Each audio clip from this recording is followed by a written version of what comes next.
Let's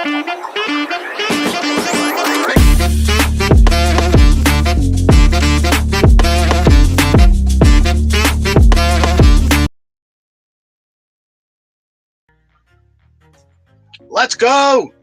Good morning, my friends. It's your old pal, PeaceLoveMusic, with another episode of the Let's Go Good Morning Show, brought to you live by DeOrganized Media in partnership with our awesome friends over at BitcoinLive, Decentralized Broadcasting. It is Friday. Is that music too loud? Let me know if the music's too loud, or if you can hear me. Can you guys hear me okay? I'm not sure how any of this is actually functioning, so let me know if you can hear me okay. Let me know if the music in the background music is too loud. This is new for us, live streaming from the Mystery Machine, aka my 2015 Nissan Quest, the family vehicle where we can mostly go all together. Actually, we really have to take two cars anywhere we go these days. So interesting times. Old PeaceLoveMusic has a home inspection. It's ongoing right now. I just actually talked to the home inspector a little bit about Bitcoin and what we're doing here, and he's interested. He's going to look up the show. So we're proselytizing Bitcoin on the show this morning. So I have a home inspection for a house that I have under contract, and just check the chat. You're solid and looking good. Thank you, homie. I appreciate the kind words very much. And thank you, nobody. I'm glad you can hear me as well. I love doing this. I love that we're always pushing boundaries, and we're doing things that are a little bit uncomfortable. It was a little uncomfortable today trying to figure out how this was all going to work. But actually, it's better to do this now on a regular morning show than have the bugs come up while we're in Vegas and not be able to handle it. But actually, I think this is working out so far so good. So let me get into it. Friendly reminder, this is a news and information show. We're providing news and information only. Never invest money you cannot afford to lose. And always do your own research. That being said, if I can find my... Oh, actually... what I really want to say is, Chad, share out the stream. If you're watching, you like what we do, share out the live stream. It really helps us grow. The more people we can reach, the better we all are. The more eyeballs we get on all of the amazing builders and projects that we're shouting out every day, the more opportunities we can get to play the games that we play every day. Share out the stream. It's very important that you guys share out the live stream for us. Chads, share out the live stream. And the numbers this morning, I'm a little early on the numbers, so I don't know if things have changed dramatically in the last hour or so. Bitcoin was coming in at 103. Oh, this is an interesting development. I can't see the crawls if I have them highlighted. Bitcoin was coming in at 103 something. Stacks was at 92, just under 92 cents.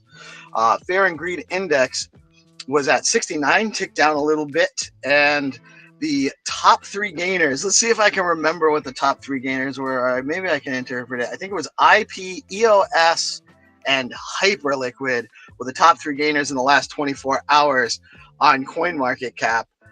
When you stack your STX, you earn Bitcoin. And when SBTC is programmable Bitcoin for DeFi, Stacks has fast, low-fee transactions, proof of transfer security, and native Bitcoin rewards. Tell your friends, Stacks is where it's at. In the Stacks DeFi world today, whoops, am I got the right one? There we go. Hermetic is offering 16% yield with $5.71 million total value locked. Check out the fresh new dashboard data on Hermetica. You can DCA into Bitcoin, Stacks, Runes, and more effortlessly at Bitflow Finance. And now Bitflow just added a major upgrade to its liquidity platform with the launch of Flex Pools. Flex Pools allows users to provide liquidity in any ratio while benefiting from ultra low slippage, perp decks on Stacks. Velar has launched their long-awaited perp decks, and now you can engage in. Oh, why does that do that? Now you can engage on their perp decks in perp trading. Stake your Velar, pair your favorite tokens with SBTC, earn yield, and trade tokens on Velar. Alex Labs X-Link Bridge is now protocol with the aim of facilitating cross-chain swaps directly between Bitcoin and USDT,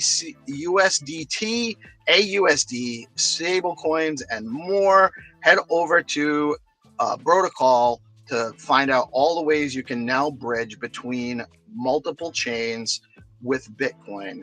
Thank you, protocol.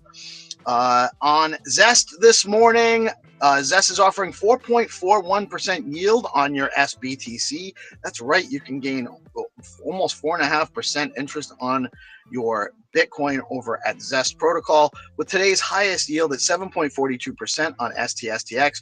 Over at StackingDAO, you can earn 7.36% on STX with STSTX, 7.71% yield in native BTC, or 7.15% with rewards in SBTC. Top 3 Stacks token gainers in the last 24 hours are Pombu, DMG, and Welsh. Shout out to the community. I actually have to get up the Stacks calendar for the day, so I'm gonna head on over to DeOrganized.media. Building the plane in the sky, fam. And I really appreciate y'all being here with me for it. We really do appreciate the all the chads, all the support in the ecosystem, all of our friends in the space. So today we have, as always, we have the whatever morning was another amazing turnout with the group. I only got to join for a few minutes, but it was a great. We had a lot of great interest, a huge turnout, lots of people tuning in, and our community is awesome. We really love all of you. As always, we have our Monday through Friday, 8:30 to 9:30. We do the morning show, bringing you this information all live. And then we have the weekly SIP call coming in at 10:30 after Find to Earn rounds at 9:30. I believe Jack will be joining us for the ROO space. There is the Purple Pill Friday show at 5 p.m. with Dan and Brad. Always a great time. I think there's a Stacks Africa show sometime today. I don't remember the time. I did see a post about that. Also, a BoostX live space as well. I believe that's at 5 p.m. Eastern time today. And as always, the amazing DeOrganized nightly show with GPSC and friends, where you get all the alpha. You get to see the chads and what they're building. Last night, Rozar was on there with some really amazing new things that he's developing. We're super psyched about that. And let me see. What do we got here? All right, so Bitcoin has surged past $104,000 mark with renewed optimism around potential U.S. investment interest rate cuts and a wave of institutional investment.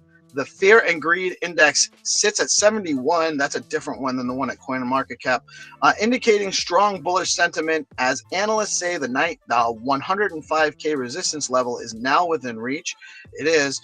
This latest move follows increased trading volume and accumulation from long-term holders. Analysts note that macroeconomic conditions, particularly inflation data and central bank signals, will continue to shape BTC's momentum heading into the summer. Ethereum is up 3% to $2,616 as traders back into majors. Altcoin like Cardano, ADA, and Solana have also gained, buoyed by a generally bullish market sentiment. However, XRP has fallen by 2.8% despite major developments on the XRP ledger, including Vaultro Finance's upcoming decentralized index fund dashboard. Traders appear to be rotating out of XRP for higher momentum assets, although developer activity on XRPL remains strong. I love some of the dudes that support XRP. I know that there's some good people over there. And to each their own. You know, it's to decentralized landscape, and I hope everybody wins. You know, we're all building something that's going to add value. So, shout out. Ukraine has announced plans to launch the first ever reserve in Europe, a bold move aimed at modernizing its financial infrastructure amid geopolitical uncertainty. The reserve will be established with support from Binance and will include framework for custody, transparency, and long-term BTC holdings. Ukraine officials say this could lay the groundwork for future sovereignty, digital asset reserves, and aligns with the country's push towards blockchain innovation. This is an interesting one. Arthur Hayes, Bitmex co-founder Arthur Hayes, believes Bitcoin is headed to $1 million by 2028. Don't disagree, although that might be a little premature date. Definitely between 2028 and 2030, I think that number is attainable. In recent posts, he argued that capital flight away from U.S. treasuries and a global loss of faith in fiat will accelerate Bitcoin's rise. Hayes predicts that central bank overreach and negative real yield will push sovereign funds and institutions into BTC as a long-term hedge. His thesis hinges on the collapse of trust in traditional financial systems as Bitcoin emerges as a reserve of last resort. Coinbase confirms a $400 million data breach, up to $400 million in damages, according to sources. Overseas support contractors were bribed by hackers, granting access to sensitive customer data. The attackers then used the information to bypass multi-factor authentication and drain funds from targeted accounts. Coinbase is offering a $20 million reward for any information leading to arrests and has reported the breach to law enforcement and regulators. I get text messages fairly regularly where they're telling me my account's been accessed and stuff like that, and then they want you to respond, and then they're going to try to pump you for information. Do not fall for that. If you did not initiate it, Coinbase isn't going to send you a text message to let you know that there's some kind of thing going on. And or if they do, they'll also send you emails, and there'll be a lot of. Then just go into your account and check it out. Don't give away information to somebody you think is from Coinbase when they're not. That's very. It's just simple stuff. Easy to understand. I'm gonna actually have to. All right, so that's an issue. ETF flows on May 15th. Bitcoin spot ETFs experienced a net inflow of $114.9 million, with BlackRock's IBIT leading the inflows, and with $409.7 million. Wow. So that means BlackRock's net inflow was $300 million more than the total net inflow. That's big. Ethereum spot ETF saw a total net outflow of $39.8 million on the same day. Fidelity's FETH recorded the largest single day outflow of $31.6 million. SBTC, this is the only one I'm going to really touch on. Cap raise kicked out to next Thursday. Super bullish news. We have 2,000 more BTC coming to be added to the ecosystem. As soon as I get done with this, I'm just going to bring on the guest, because I think I got to go catch up with some people here for a minute. But I'm going to bring on the panel. You guys can discuss all the cool things going on in the Stacks ecosystem this morning. And let me actually get to it here. We got a bunch of people already on. Good morning, GP. How you doing today, brother? Good morning, brother. Multitasking as usual. I see you grinding, man. Grind don't stop. Right. It's just harder for me to actually keep it in the background today. Yeah, dude. I'll you know me. I'm right here, man. So. Yeah, of course. Listen, this wouldn't be possible without you. You number one, and then all the other guys that I'm Blockface in the house supporting me again, getting in a little bit early. What's up, brother? How you doing today? We made it. We made it. We got Rosar in the house. Really excited to hear more about what you're working on, brother. How you doing today? Doing good. Thanks. Cool. And we got the legend of stacks, legends in the house. If I can turn it on. There we go. Man, What's up, brother? How you doing today, Jack? You like a regular Ron Burgundy today, man. You got the collared shirt. You multitasking. I can feel it in my plums. I'll tell you that. Oh no, that's not that's a different movie. Eastbound and Down, yeah. No, but point taken, yeah. No, I'm Ron Burgundy.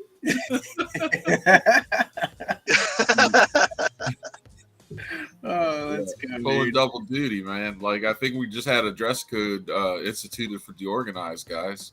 Bros, you're gonna have to wear your nice cape tomorrow. Oh no, I'm a t-shirt guy, man. Vincent, what's up, dude? Morning. You guys hear me okay? You're coming through. Hey, loud. what's happening?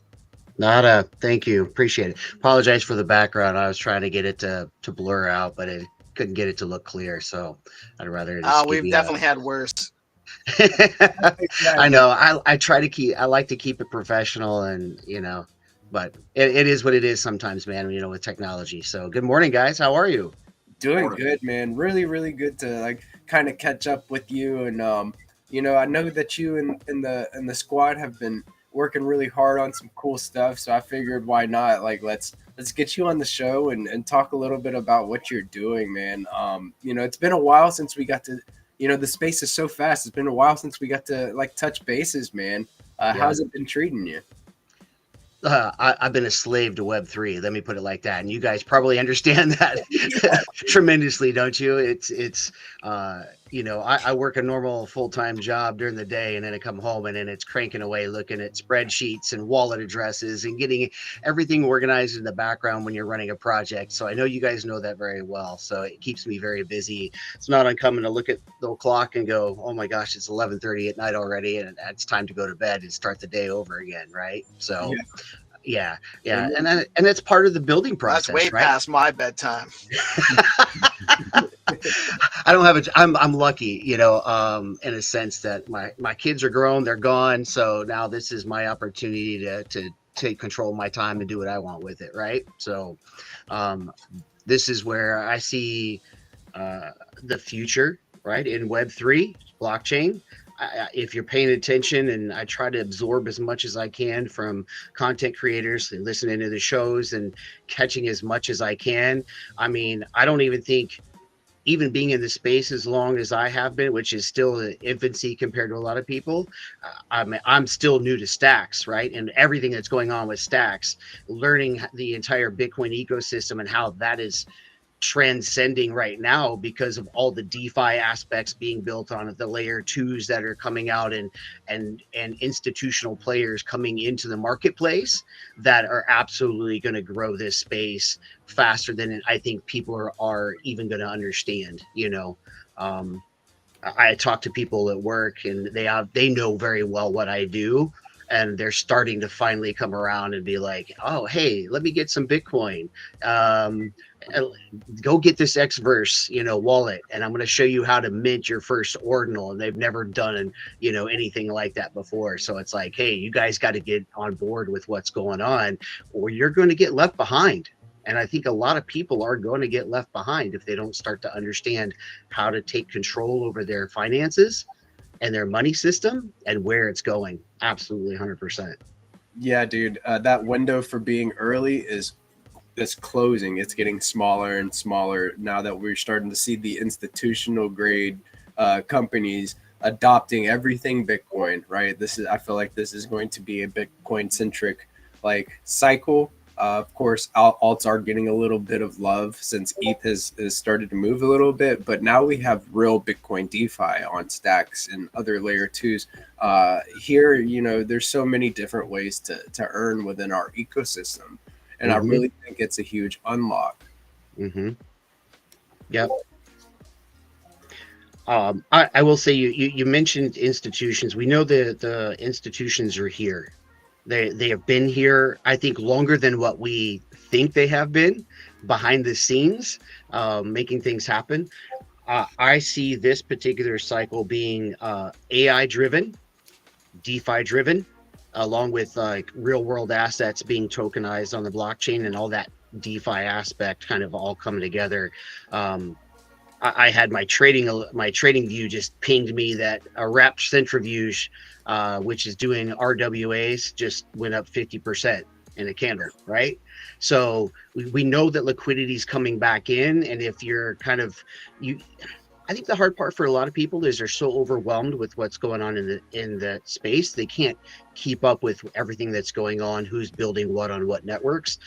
So I think it's really good that like podcasts and shows like this trying to educate as many people as possible as to what they can do to take control of that finance. Where to put my money? Where do I want to put it? I don't want to keep it in cash. That's for sure. That's devaluing faster than anything, right? So I want to get it into the blockchain as much as possible and start this flywheel effect with yield, right? And that's where obviously Stacks comes into play as well. But it's also what we've been working with Mark over at Satoshi. So you guys understand. Basically, we were talking about institutions. They have built their Satoshi agent for the institutions. So they brought on a CTO that worked at JP Morgan, worked at Skyscanner, and has built out these systems, with security in mind. So self-custody is a big thing for us in Bitcoin, right? Keeping control of your finances. So what we're getting ready to do is we've actually been able to create an ordinal. That ordinal then will is pretty cool because you actually just get a trust pass. Everybody will, if they mint, they will just get a trust pass, be able to log on to our website and then actually go on and create their custom ordinal. So they'll be able to pick out their base character, their traits and things like that. And the art was created by Dean Harvey. And I'm not sure if many know that name, but he's one of the top 5 pixel artists in the world. He's never done an art collection for ordinals at all. Oh, that's sick. So you've onboarded a new artist into ordinals, Bitcoin. That's sick, man. I love hearing that. Yeah, so he's done an amazing job on the collection itself. It will be limited, but that is going to be your pass then to be able to access Satoshi's agent. And it's like, well, you could go and purchase the Satoshi token and access their terminal and agent, but it's going to cost you about $300 to $500 depending upon the volatility of the token price. We're only going to launch the ordinal at 0.005 BTC, so roughly about $51, $52. And then you could go create your custom ordinal, have a piece of great custom art, and be able to access the terminal. Right there's your value proposition right there, as far as you're getting more for supporting us. And it's, for us, it's nice because we're getting basically what big money is getting. All right, with the agent will be able to trade for you. You retain self-custody of your funds, connect it to your centralized exchange, and it will trade for you. That's sick. That's huge. Me and Jack were actually talking, we've spoken about this several times over the last few weeks about how self-custody is going to be kind of abstracted away, and then we'll have these different interfaces that will help us find the latest alpha and help you execute. Yeah, that's cool, man. It's cool to hear, to see what you guys are building and hear about it firsthand.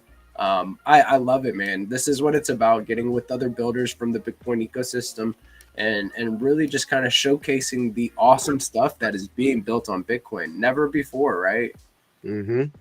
So, the doors have now opened, with some of the upgrades to the system. The tooling is getting better and better.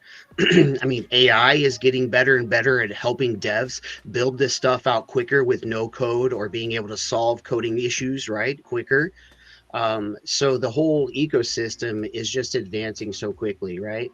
And this is where I think it becomes really exciting, because as people start to learn how to use these and they start getting introduced to DeFi, then that's when you start expanding. So eventually they're going to have another part of that project that comes out that we'll have access to, that will now move into an AI agent that will help you with the Bitcoin DeFi So that's where your layer 2s with stacks and stuff comes in. How do I now leverage the agent to help me create a profile and then execute on that profile to build out my whole portfolio on DeFi on Bitcoin? That is so sick. Getting to be able to kind of like scrape for data, find what the latest alpha is, and then depending on like what's going on, like what's your risk tolerance, what you're working with, you know, it'll tell you you know, your plays. So like I think that's really interesting, and I think that's where like a lot of projects will head towards. So doing some sort of building towards that goal now is what's going to be, you know, solidify yourself as like an early mover on this type of technology. Yeah, Absolutely. I know I want to touch on one real quick thing, and then we kind of move on. But, you know, we were talking about institutions being here already. Anchorage is actually securing their management of their site. Digital. So they're big players. These are institutional players that want to come in and use their agent tool. Yeah. That's nuts. So the terminal that you're working on is secured by Anchorage, is what you're saying? Yep, funds will be secured by Anchorage.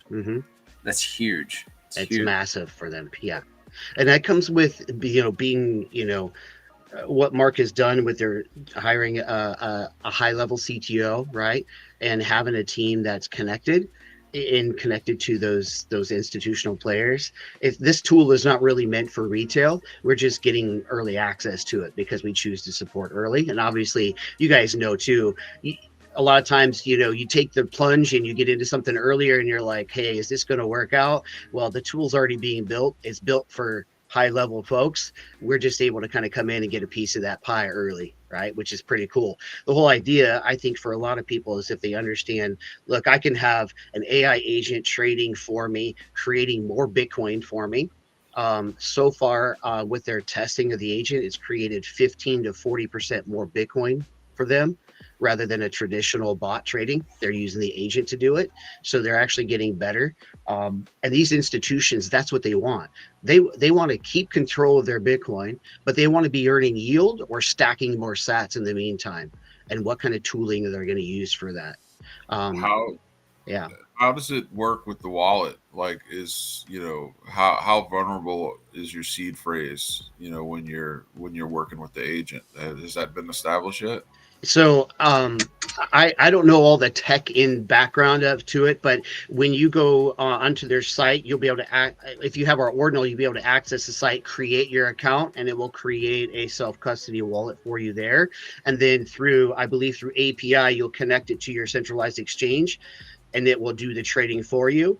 It will have a fiat on-ramp as well. So you can be able to fiat, or you can send Bitcoin to it or send funds to it to fund the account as well. So it'll be completely separated for you. You know, if you want to make it like fully decentralized, or not decentralized, but if you want it to be non-custodial, you could run that system on Blaze, and basically you wouldn't have to have any. They wouldn't have to have any custody or control, which is pretty cool. You want to explain a little bit about what Blaze is, Rosar? Yeah, because that's precisely what it does. Yeah, it's an intent-based scaling layer and execution environment for Bitcoin.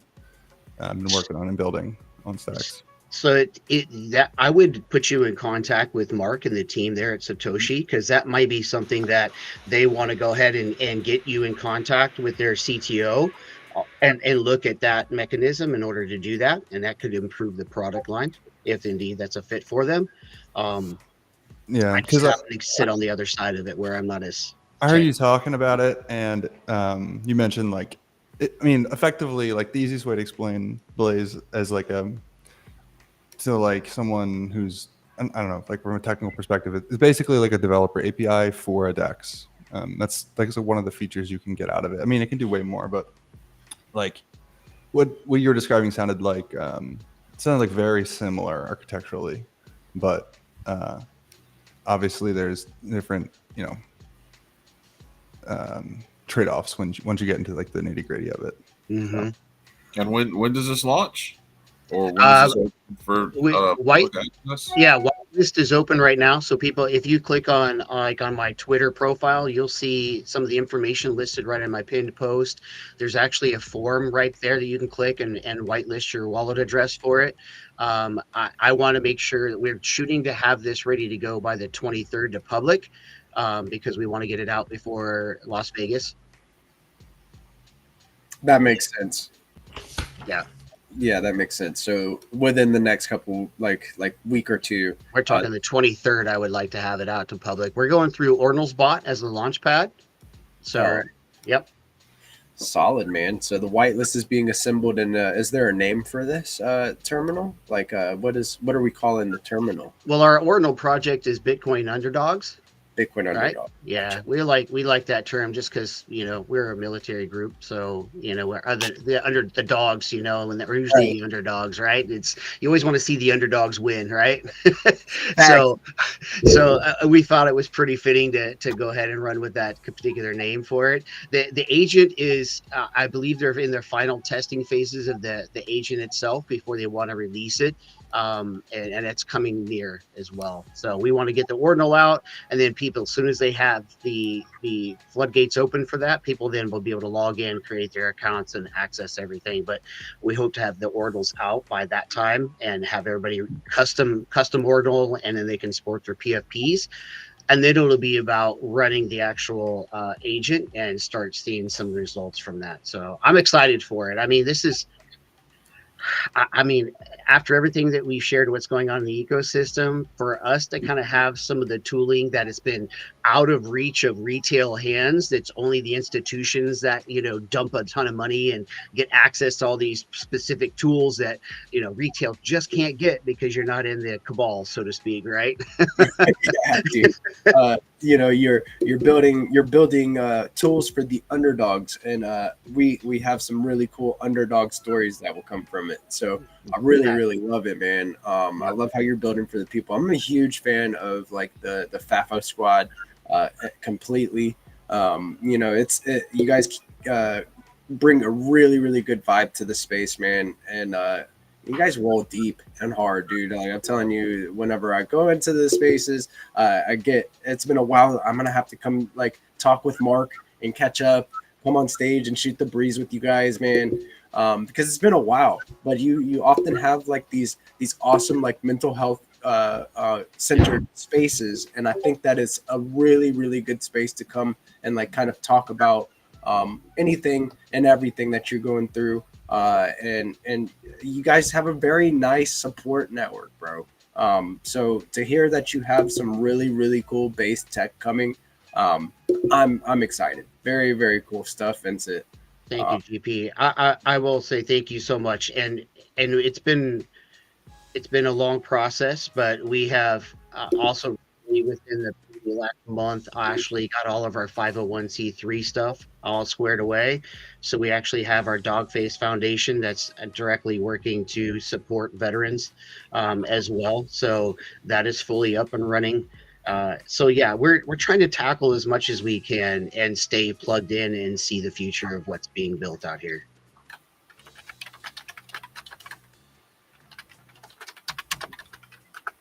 I know that Jack and a few other people from the ecosystem are they have that same kind of they're trying to use abstraction through AI to make it more build these types of tools to enhance DeFi experience for the people that are completely green to crypto. The current learning curve is so steep. You have to kind of experience things as they happen in crypto to kind of learn.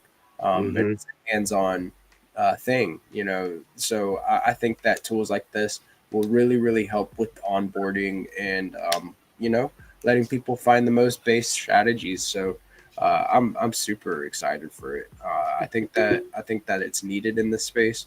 And also, have you heard of BoostX? Have you been paying attention? I did. I saw that, and I was going to go on and create an account as well for that as well. I think you're seeing. I don't know if you guys had specific topics that you wanted to touch on this morning, but it does.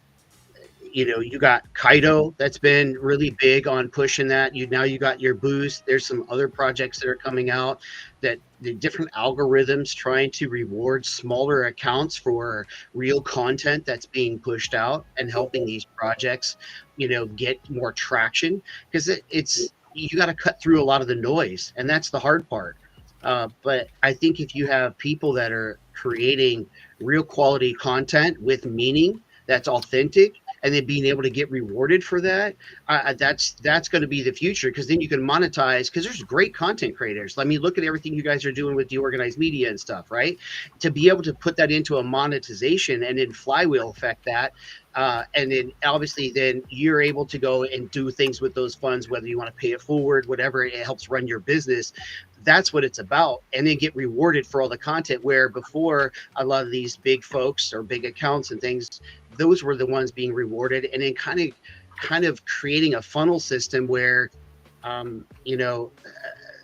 the communities were being guided rather than real content creators getting the word out and letting people know what's going on, right? Even now, like so much of what's monetized in the space in terms of content is going through KOL agencies.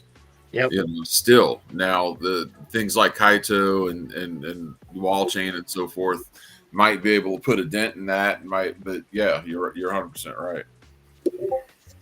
Yeah, and I think it's the hardest part for anybody who's a creator, right? Obviously you can see behind me I have some DJ decks. I produce electronic music, and that's even as an artist, that's the hardest thing to do, is to cut through all the noise, because you're dealing with the bureaucracy of big labels trying to get into the crowd to get signed. Even though if you have a quality art product, right, the labels don't necessarily want to sign you because maybe you don't have enough followers, you don't have enough social media presence. Well, as an artist, I'm there to create. I'm not trying to be a social media expert, and manage all that stuff. I'm there to create my art, and I want to get the art out there through good mediums. But a lot of that is token gated, so to speak, right? By KOLs, big agencies, big labels that say,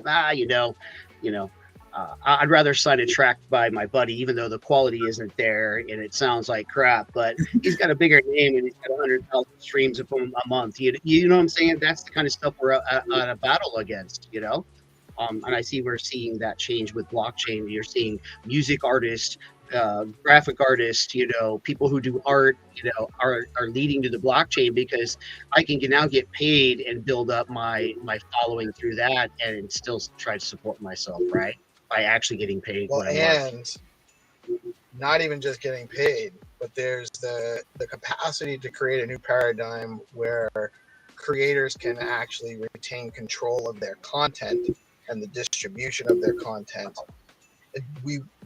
You won't need record labels eventually, because people will be able to self-publish their own content, which that's just my opinion, by the way. There's differing opinions, maybe even on this panel, as to how that might play out.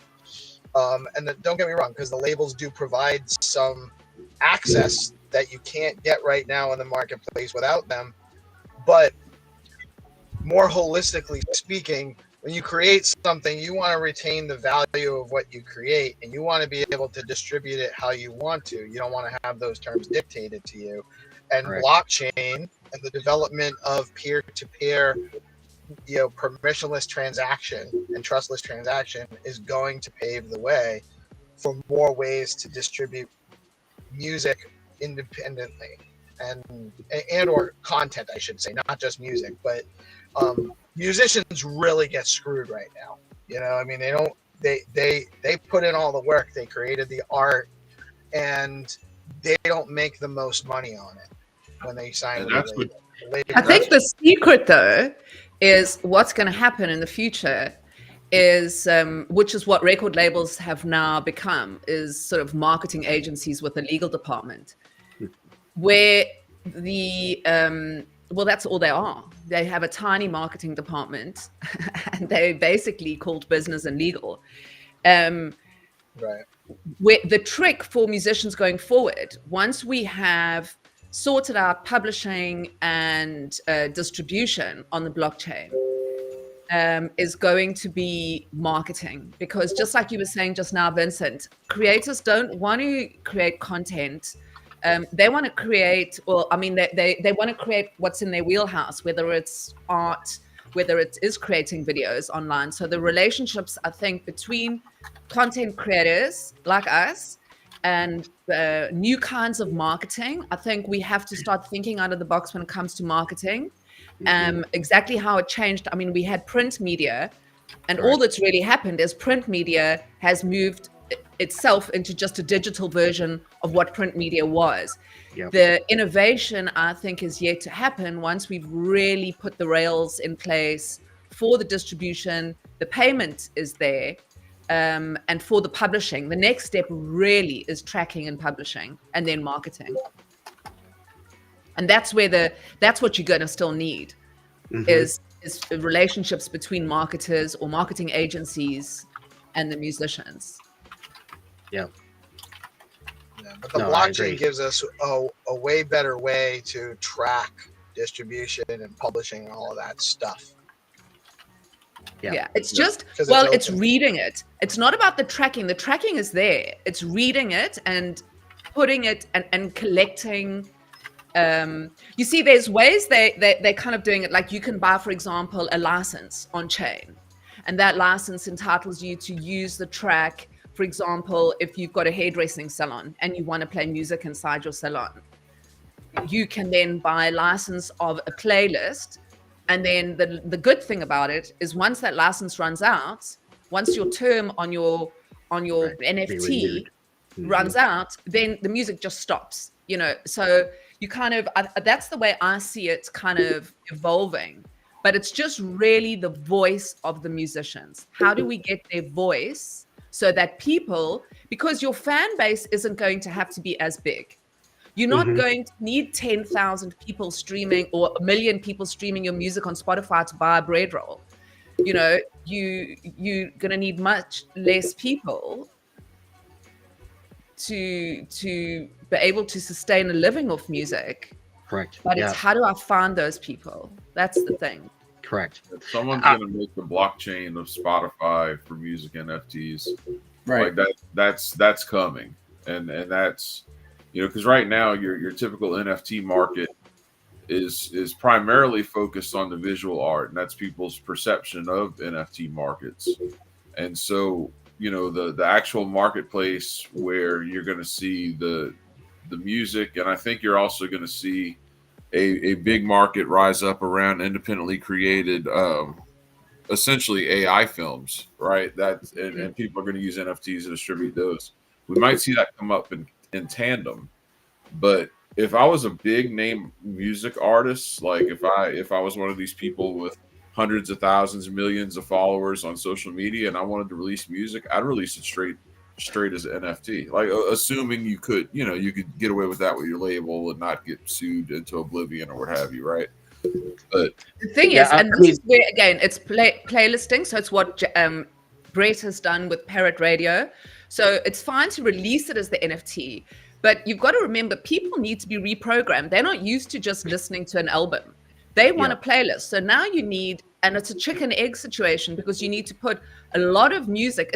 That's how Spotify was developed, you know, going to all the labels and just buying up licensing for like hundreds and thousands of musicians so that they could immediately have their business model.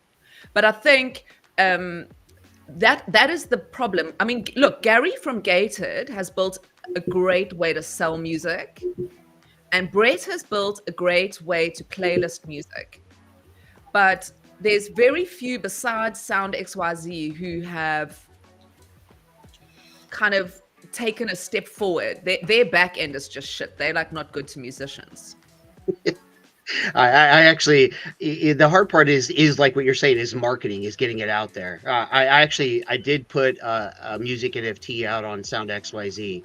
But the hard part is just then it's on me to market, right? And now there's only so much time in a day that I can spend on spaces trying to connect with people that and when you're trying to work and build and at some point, some things have to kind of sit towards the back burner.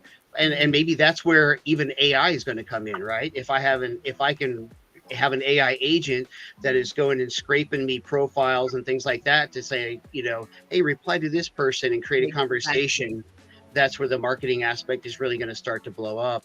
You're going to have your own AI agent that knows your, I did it with my husband is a well-known musician, and I was able to take every single, how crazy is this? I took every single one of his bios, because they're all saved on a drive, from 1994, okay, through to today, and I took every one of the press releases that I could find on file, put them into ChatGPT, and said, give me a bio that encapsulates this artist's life story. It's better than any bio of his I've ever seen. And so you are 100% on the nail there, where you just, your AI agent is going to know your music better than you know your music. It's going to know your fan base better than you could ever know your fan base. So yeah. And that's a big thing, is identifying who's your biggest fan base, because that's where you want to focus on. If that's, it'll build from there, but at least it helps you identify that. And I think too, is like going back and I saying, if you're an artist, what you're creating, you're not really focused on the analytics side of it, because you really want to focus on the art, right?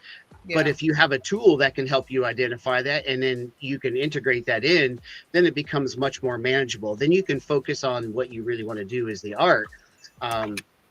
And AI is playing a big part of that. It's also biting into a lot of it, with I can go on Suno and I can prompt it, and then it can create a song for me, now, and that's, I know I believe Spotify got caught, putting their own songs into their playlists, and then creating revenue off of that, paying themselves for their own AI music, right? Spotify. Yeah, I mean, Spotify is maybe a blessing and a curse, I guess I should say. I mean, it helps artists. People can stream from anywhere, but at the same time, as an artist, you're not going to make a living off Spotify. A very small percentage, and then again, it's driven by mainstream marketing, the KOLs of music, so to speak, right? Yeah, death to Spotify. Yeah, I saw like a year ago, Weird Al Yankovic made a social media post that cracked me up. Weird Al's a legend, right? Like he had like millions of streams, and he's like, I received my check from Spotify today for having my music, streamed X amount of crazy number of times. And he's like, I was able to go buy a nice sandwich. So he's like, thank you for the sandwich. Dolly Parton also wrote a thing. She's like, she puts her playlist on all day, and she just plays her own music. She's made a playlist of all her music, and she just plays her own music all day long, and she still doesn't make any money. Yeah, that's the sad part. It's such a small fractional amount, from that. So yeah, it's there's definitely going to have to be some disruptions in how things are done, and obviously we're seeing that in blockchain already. I think we're going to see it in a lot of industries, obviously be disrupted, right? I mean, we're going to see that in production, in music, all of these different things, and some people are going to be able to adapt. Some people are just going to stay very rooted.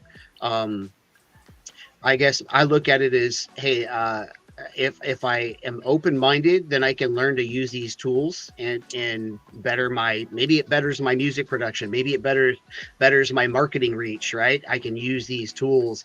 Ultimately, the end goal would be to have enough income coming in from crypto flywheel effects that, hey, I don't have to go punch in and punch out when the boss tells me to. I become the boss, right? And then I get my time freedom back to spend doing what I want, which I think is a goal of a lot of people. I think a lot of people would love to have their own time back, spend it with who they want, doing what they want, right? I love what you just said, time freedom. I'm writing that down. I'm stealing it, and I'm going to write an article about it. Did you make that up? No, I didn't make it up. That's the thing. Is time freedom a thing? Like a term that people know? Oh, yeah. I believe so, yeah. Yeah. I've never heard it before. I love it so much. Here we all are working 12 hours a day. Right. Although, the thing is this is time freedom. This is fun. I mean, we're having conversations like this, and I get to choose whether I do it or not, though, and that choice of how you choose to spend that time, right? I not having to go punch a clock and the weather's beautiful outside, I could be like, hey, I'm going for a walk, or I'm heading to the gym, and then I can focus on other things. It's that choice of being able to choose, which I think is freeing, right? When you feel, I'll speak for myself, when I feel stuck, like there's no way I can't advance my career anymore, or I can't increase my annual salary because I'm kind of capped where I'm at, unless I go back and get a degree by paying into the system again, with no guarantee of a great, paying job when I come out, that choice, I think, is the most powerful and liberating thing, right? I get to choose how I spend it, with whom, where do I go? Do I go travel, and go see some other parts of the world? Some people have jobs that they can do that. Me personally, where I work during the day, I work in an airport, but I work in healthcare. We have different systems. My wife can take off anytime she wants by trading away her shifts. I can't do that. I'm the only one that does what I do at my job. So I'm kind of stuck, and I earn my vacation time by working, right? They can just trade away shifts and give them up and then say, I want a 4-day weekend. Let me trade these couple of ways. People pick them up and they're like, okay, now I'm going to fly to go Paris, and have dinner in Paris and walk around for a day and then fly back, and really cost me nothing. It's a very different lifestyle for some people, depending upon what type of job you work, but there's freedom in that too. It's so interesting. My son, my husband and myself both work from home. So he's kind of, his whole life, well, up to a certain age, that's all he saw, right? And a lot of our friends are also in the industry. So nobody dresses in a suit and goes to an office, or very few people in our group, right? So the one day we were in London visiting my brother, and when we were planning the trip, I said, no, we can only go at that time because that's when Uncle Glenn is on holiday. So he said, well, I don't understand. Why is he only on holiday on those days? So I said, no, because, and I suddenly realized he had no idea what like a corporate job was. And he was like 10. And I said to him, no, some people actually have a job and they get told when they can go on holiday, and they also can only earn a certain amount of money a month. And when I explained it in a childlike way, it sounded so ridiculous that both of us, he was just like, are you joking? Like, that's how people have to live, Yeah. And it's such a cruel thing, actually. Mm-hmm. Well, not for long. The robots are coming to take everybody's job. It's coming quick. Yeah, I need the Bitcoin to make some new all-time high, so I could go buy that Tesla and then turn it into a taxi, so it's making money for me while I'm sitting at work doing other things, right? I mean, that's ultimately where it's going to go. And I think that's the challenging part. I come from a little bit of a different generation where it was like, hey, what do you want to be when you grow up? And you think about getting a job, and nobody was really saying, hey, when you grow up, what kind of business do you want to run? What kind of time freedom do you want to have? It was, what do you want to be when you grow up? The programming was already there of, you're going to go and get a job and work for somebody else. That's the programming, right? Yeah. Well, that was my brother. What we were exactly on this holiday then talking about it, because you had choices. When you were at school, you were going to be successful if you went to varsity and studied to be a doctor or an accountant or a lawyer. Those were the kind of things that were bandied about as like who the rich people were going to be. Mm-hmm. Not like, what ideas do you have? What do you enjoy doing? And how can you turn that into a business? Yep. Like Rosa. Rosa is the most ideas-oriented person. Do you just build things every day, Rosa? You dropped something yesterday. I just saw like I love it. I want to play with it. What is that? Oh, the meme roulette. I actually have a new idea too. Well, it's not an idea. It's just something I discovered when I was working this morning doing some like cleanup work. I made a fungible token DMT. I was going to airdrop it to everyone watching the space. What is that? DMT. Yeah. Like digital token. matter. Digital matter theory, fungible tokens. Yeah. Event Horizon. So What? no more metadata. So you It's like all on chain. It's like an ordinal. Rose, are you like a little robot? I think you're actually an AI model that's just like churning stuff out. Maybe. I Maybe, know. I don't know. What I are you feel really? Are you that little cartoon puppy, or are you a real man? No, he's Neo. Like I've met Rosar. Like, Yeah, he's Neo. He Really? is. Yes, he is. You can do the whole, backwards while people are shooting shots at him, and you can do it all, man. Tap into the Matrix to fight. Who is the bad guy? Agent Smith? Agent Smith. Dude, he takes on Agent Smith on a daily basis. Agent Elron. Agent Elron. That's crazy. So had you built the meme roulette at another time? You just found that somewhere on your computer? No, I made it like a month ago, and then I had to stop working on it because I needed to implement the multi-hop swaps, like the Blaze multi-hop swaps, before I could finish it, because you need to be able to like swap from like any token to any token, or else it's doesn't really. So can we go and play with it now? Not yet. We play. I mean, you can, but there's some stuff I gotta finish. Like there's just like little bugs here and there that just make it not a good UX. Have you got a place where people can go and look at all the things that you've built? Yes, charisma.rocks. Charisma.rocks. Are all your things on that? I try to keep everything on there. There's should be a link to everything on there somewhere. When can I have you on my show? Whenever you want. I'm sending you my Calendly.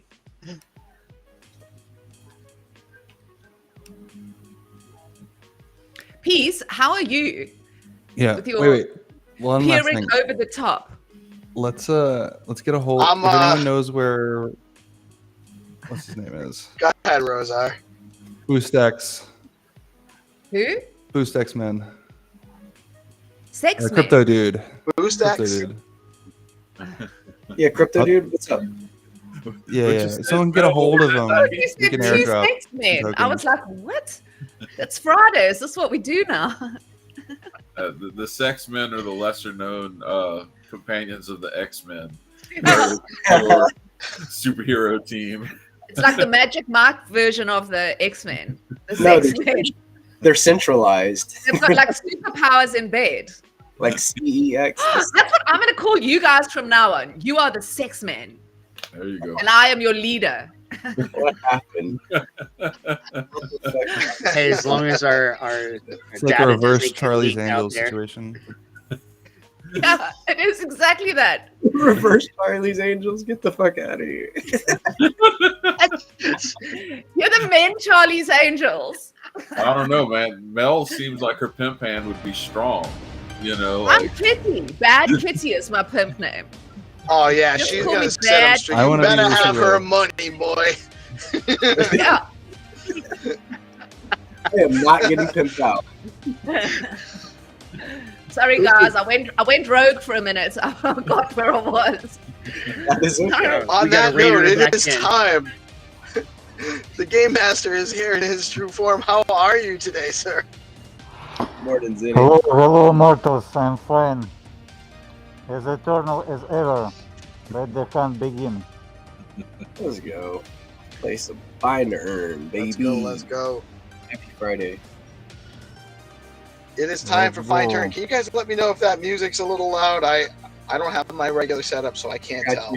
got you. It is a bit loud. Yeah.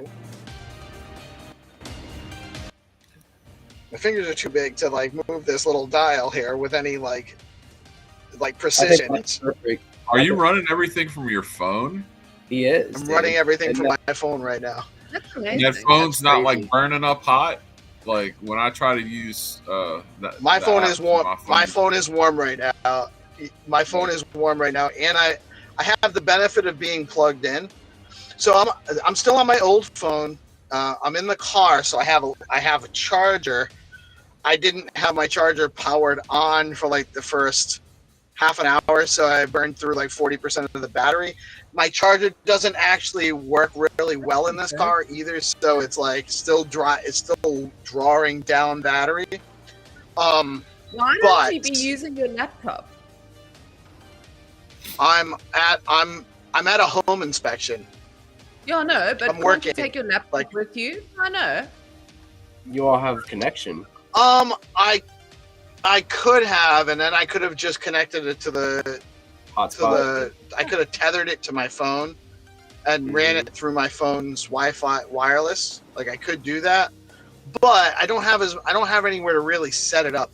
You know, I'm just in the car anyway, so I just figured live streaming is going to actually be likely with, you know, selfie stick and a phone anyway. Like we're going to be out. I'm going to be on the, you know, in the event there. We'll be streaming, and I'm going to at some point during this stream today, I'm going to try to see how it is adding the two-way camera so I can have myself and whoever I'm interviewing at the same time.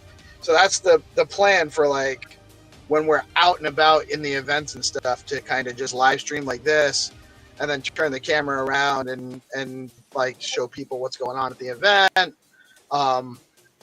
Waiting to hear back from so those that don't know, Nobody Famous is looking to put on a performance. I think we're going to do it at Bitcoin Beach on that Wednesday. Just waiting to hear back from Diego to see if we can make that happen. And so like something like that, I'll be turning my camera around, or just maybe doing a two-way camera stream where I got her on the stage and you can still see me, or maybe I won't do that. I don't know. But yeah, it's all from my phone right now. I called dibs on the headline slot for the music performance. Dibs, what's up? Dibs. You're gonna headline it? Correct. All right. I thought we were just gonna have like Blockface wearing like a satellite dish on his back and like a helmet with a camera on it. You know, just don't tell him where. Yeah, we still gonna do that. Please do that. Are you? Where are you having the performance? The Bitcoin Beach event is being put on by Trio. I don't know exactly where it is. I thought it was actually at the same venue as the Tiger Mansion event, because it was like back to back, but that's been changed. So I'm not sure exactly, but it's, you know, wherever it is, there'll be poolside. My understanding is there's like a 300 max capacity. They've already gotten 200 people confirmed attending, so they got a big event going. It's Trio, Liquidium, and Bitflow Bitcoin Beach event at Vegas. Aren't they doing that at Mike Tyson's old mansion? Yeah. I think so. I'm not positive, because there's another event that's like a party at the Tyson Mansion that was supposed to be right after the Bitcoin Beach event, but it's actually going to be the next night now. So I'm not sure if they're actually at the same venue or not. I thought that, I know they were. I know there's some sponsorship, so I was almost ready to tell Mark and say, hey, let's get a sponsorship, and with that sponsorship, I get at least 2 hours on the turntables. Well, I guess I didn't know this until a couple of days ago, but I guess Diego spins, and he's going to be DJing for the event. What kind of music does Diego that'll be play? interesting. Remains to be seen. He said he's got like a record collection of like 400 or 500 records. So probably a little bit of everything. Although you don't really need What if he's records actually going to be anymore, spinning vinyl, or if he's going to do standard like CDJs? I doubt he's shipping his record collection out there just to do. Dude, that's it's unlikely they have like an actual turntable. It's probably more likely it's CDJs. Right. Like there's You gonna be just so don't much need that merch. anymore. There's gonna be so much merch at this and swag at this convention. I'm thinking I'm probably going to go to like the UPS store and just ship it back home, where rather than deal with the airlines and like, you know, carry on shit. You know, like they want to nickel and dime you for everything you need to bring. You know.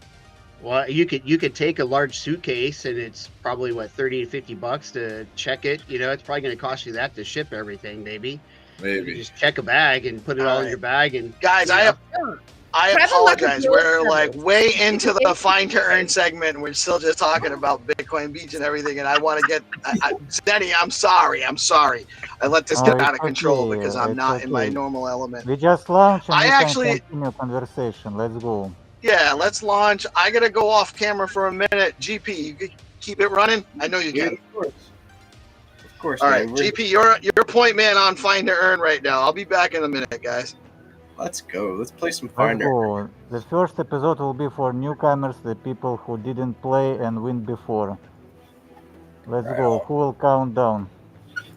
I'll do a countdown and I'll Let's pull go. up my screen. So what you're wanting to do is go to the Skullcoin BTC page to play. Let me pull up my screen and then I'll do a countdown. Let's see here, Skullcoin, boom, and then share. And then, so we are ready to ship.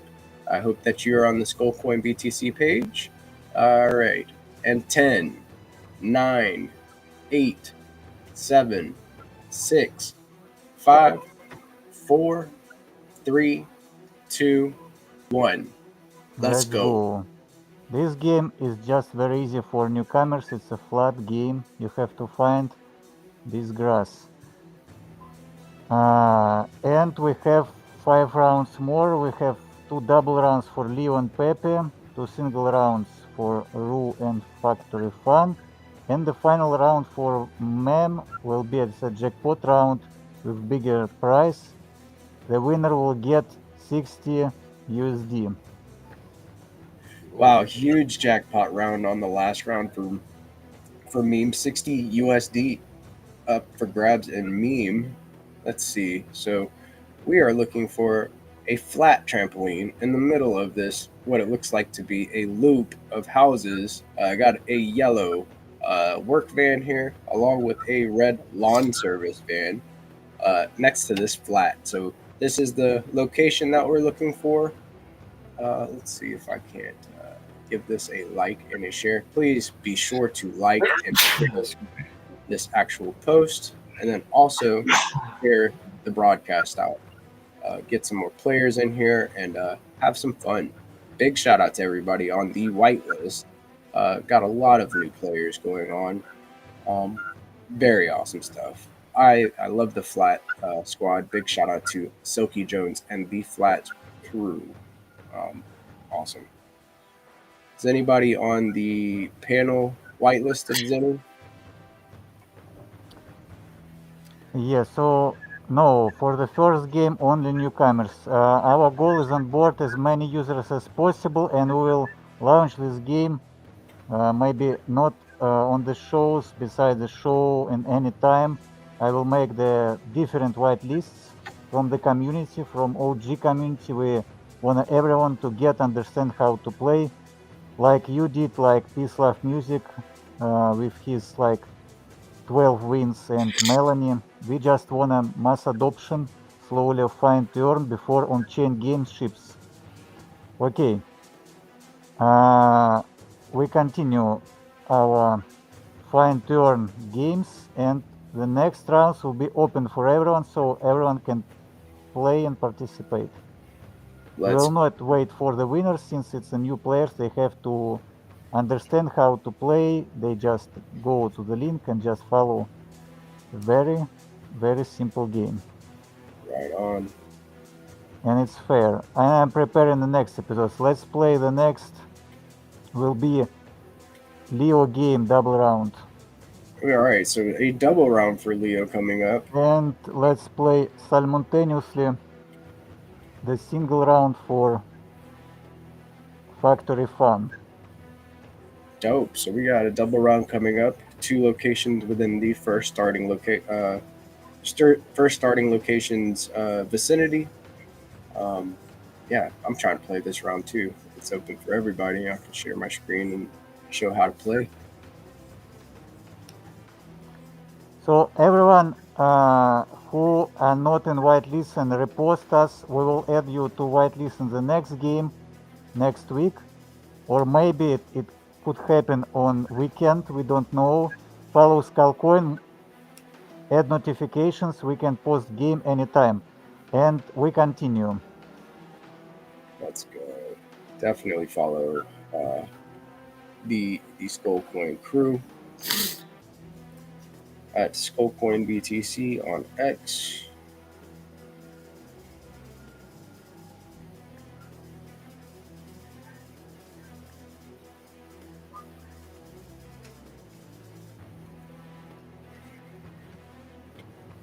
And you just let me know whenever you need a countdown, because I'm going to play this round. Okay, nice. And definitely wait until the end of our fine turn day, and the organized show will play jackpot round. I wonder if somebody's going to get that meme, that big bag of meme today. I have a good feeling.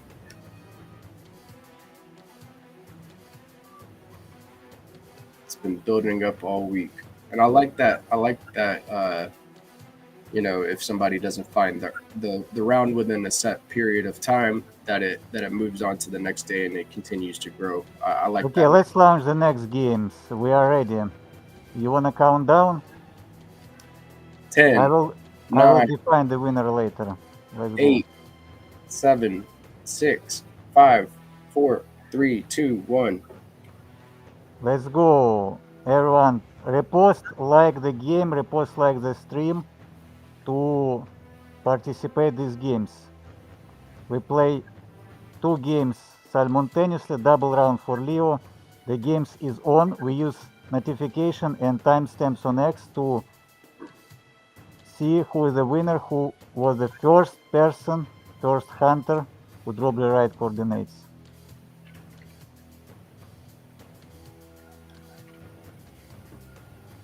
So 3 games right now playing. Falcon Cargo is a easy game, but it's a Ghibli image. You have to find the car with this open bumper.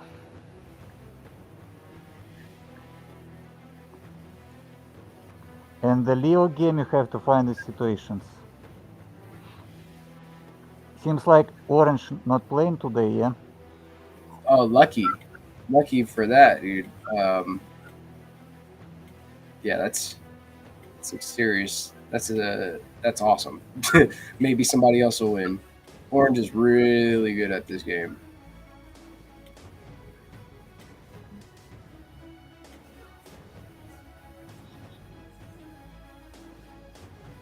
Oh, I think I'm getting warm on this Leo, and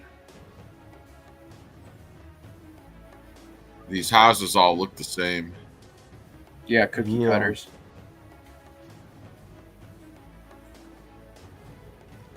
Okay, we have only one MS is the first winner for the Leo not Ghibli image. It's a not Ghibli one. Not the Ghibli.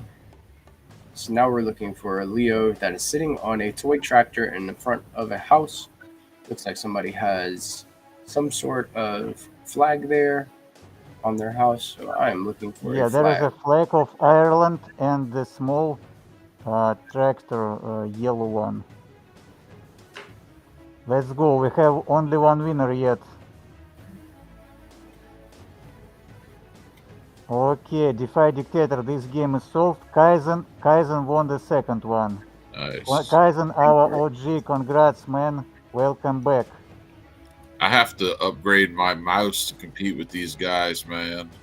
Yeah, Jack, the last game will be the jackpot game.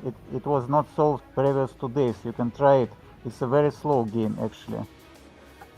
Nobody solved this game for two days straight. So we decide to move this jackpot to the next games every day.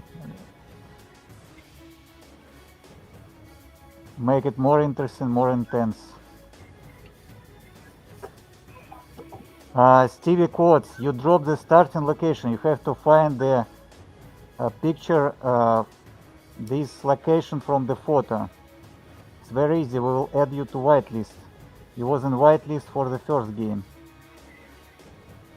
We still have no winner for the fuck fun, yeah?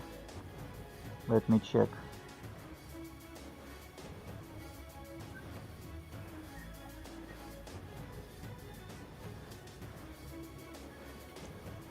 Are we still playing? Yeah, I'm sharing. I'm pulling We up my still have screen. no winner for the Fuck Fun game, yeah. Fuck on Cargo. We have winners for the Leo games. It's Kaizen. Kaizen, as I remember, Kaizen was the first person ever who won the Fine Turn. Totally zoned out. It was 6 months ago, or maybe 8 months ago.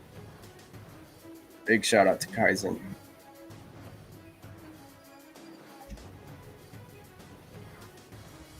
And after Orange get the lead. Okay, the Leo game is solved. We playing Factory Fun right now. Alright, It's so very here easy, actually. Fact Fun game here. As you can see, we are looking for the Fact Fun raccoon. And this is a Ghibli image. Looks like he is loading some Fact Fun into the back of this blue hatchback car. Very nice. And we are in the Bahamas. Okay, only one MS won this one. Wow. Congrats. Fast. Only one MS was faster than Winnie for 5 seconds. What? Let's go. It took them 5 seconds to find it. No, there is difference between them, 5 seconds and... Oh, I was going to say, Jesus. No.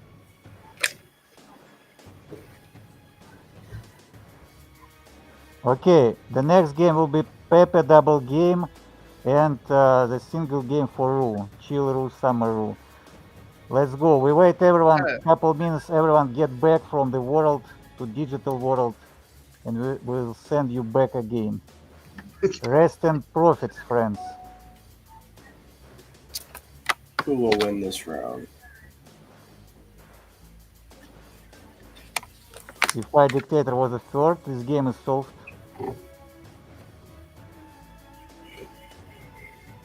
For newcomers, we will make more games on weekend, so watch out. Just make notification and follow Skullcoin. We will make more games for you.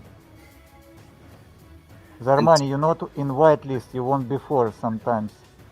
Toby, make sure that you're Toby X. Make sure that you're dropping the link to the location that you're finding underneath the post that you liked and shared to play that round. Don't want you to be the first to find it and drop it in the wrong place.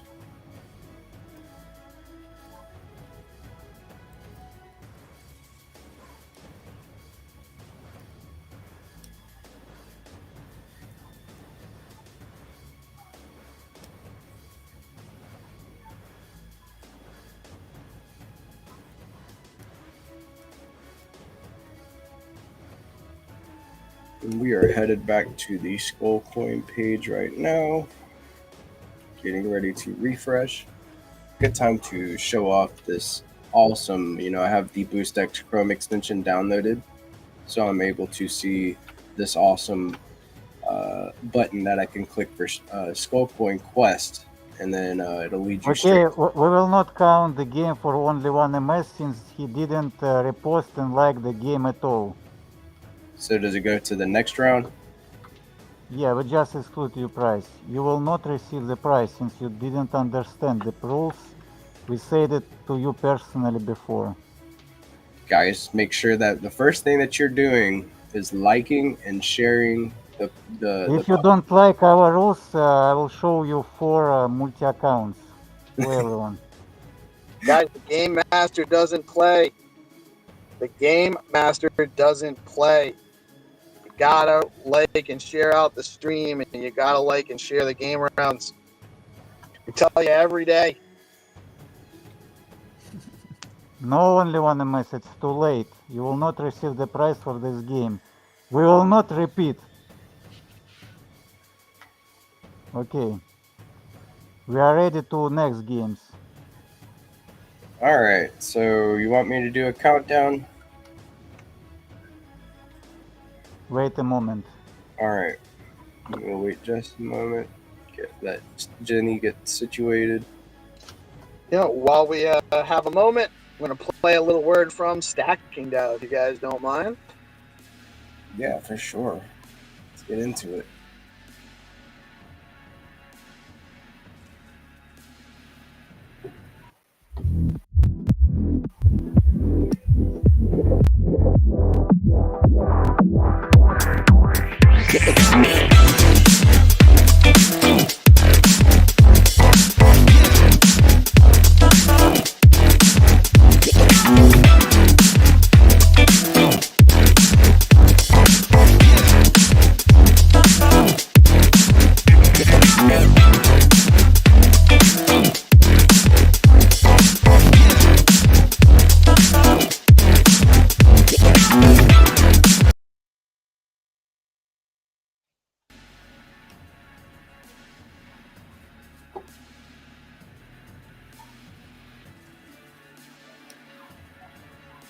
A brief word from Bitflow.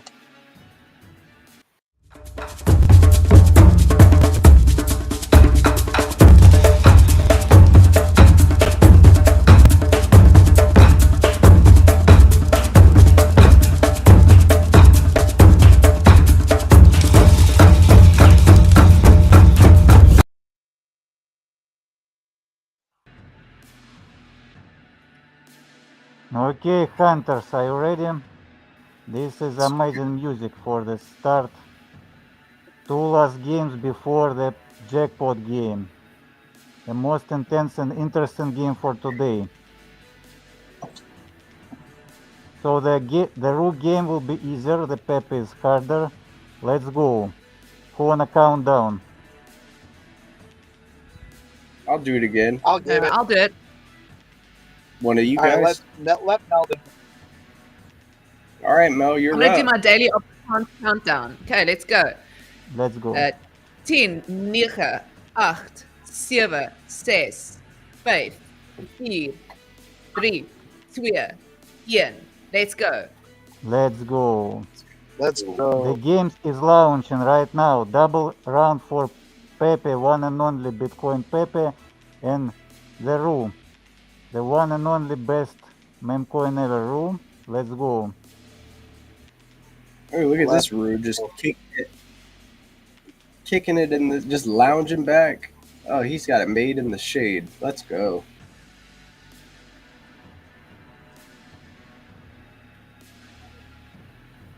Looks like he's playing Survivor.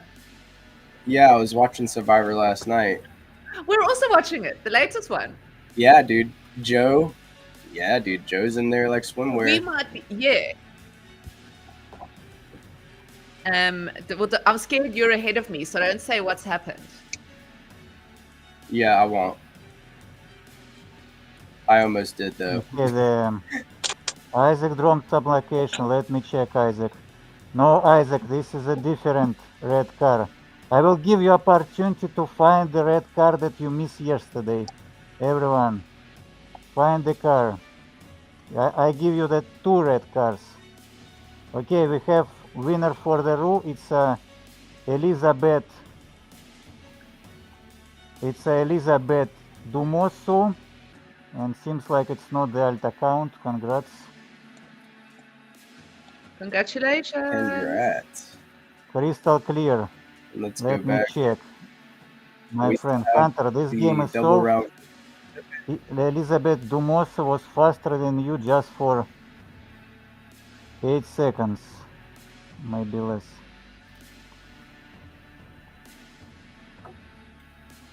Fikri, We're looking for B Pepe. Kicking Fikri, it. it's a different red car, I believe. Yeah, you have to find another. The location is not the Ghibli. You have to find exact location. DeFi Click House. Yeah, you found, but this game is already solved. Digen Hash winner for the one of 2 rounds, whereas the double car. The red car and the black car is solved by Digen Hash. Congrats. So now we're looking for 2 trucks, 1 red, 1 black, and a blue house. Yeah, now we are looking for this orange truck. You have to find the orange truck, and we will play jackpot round.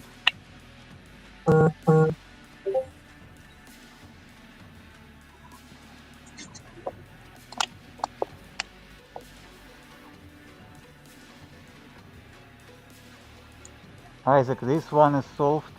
We are looking for the orange truck.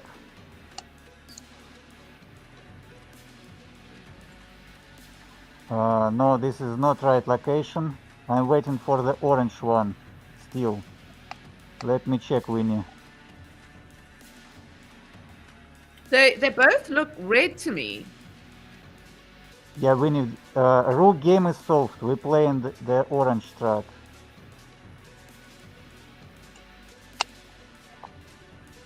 Everyone find the ROO. We have very many comments of the ROO. That's very nice. We have a lot of players.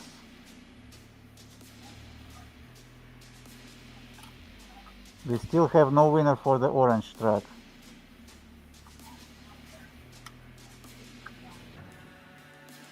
Is that the one with the blue house in the picture? Yes. No, orange is the one with the brown house. It's where is Pepe standing? We play the game where Pepe is standing.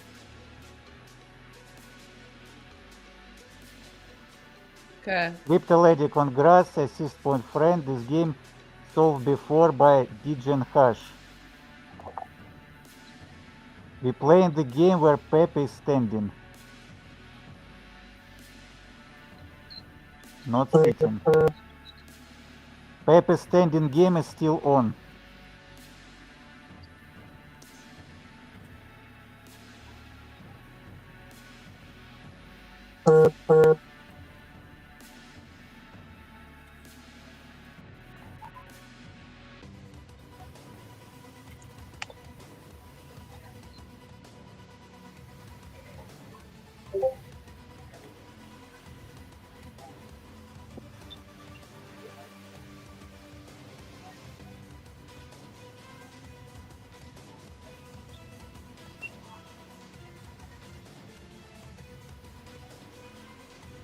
I didn't know that so much. Okay, let me give the clue. You have to go from the starting location to the south.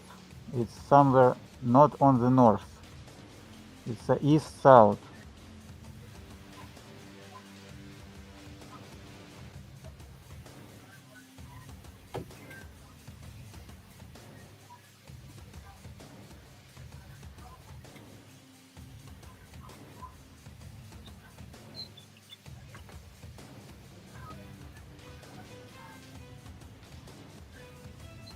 Winnie, your share link not correct. You drop again.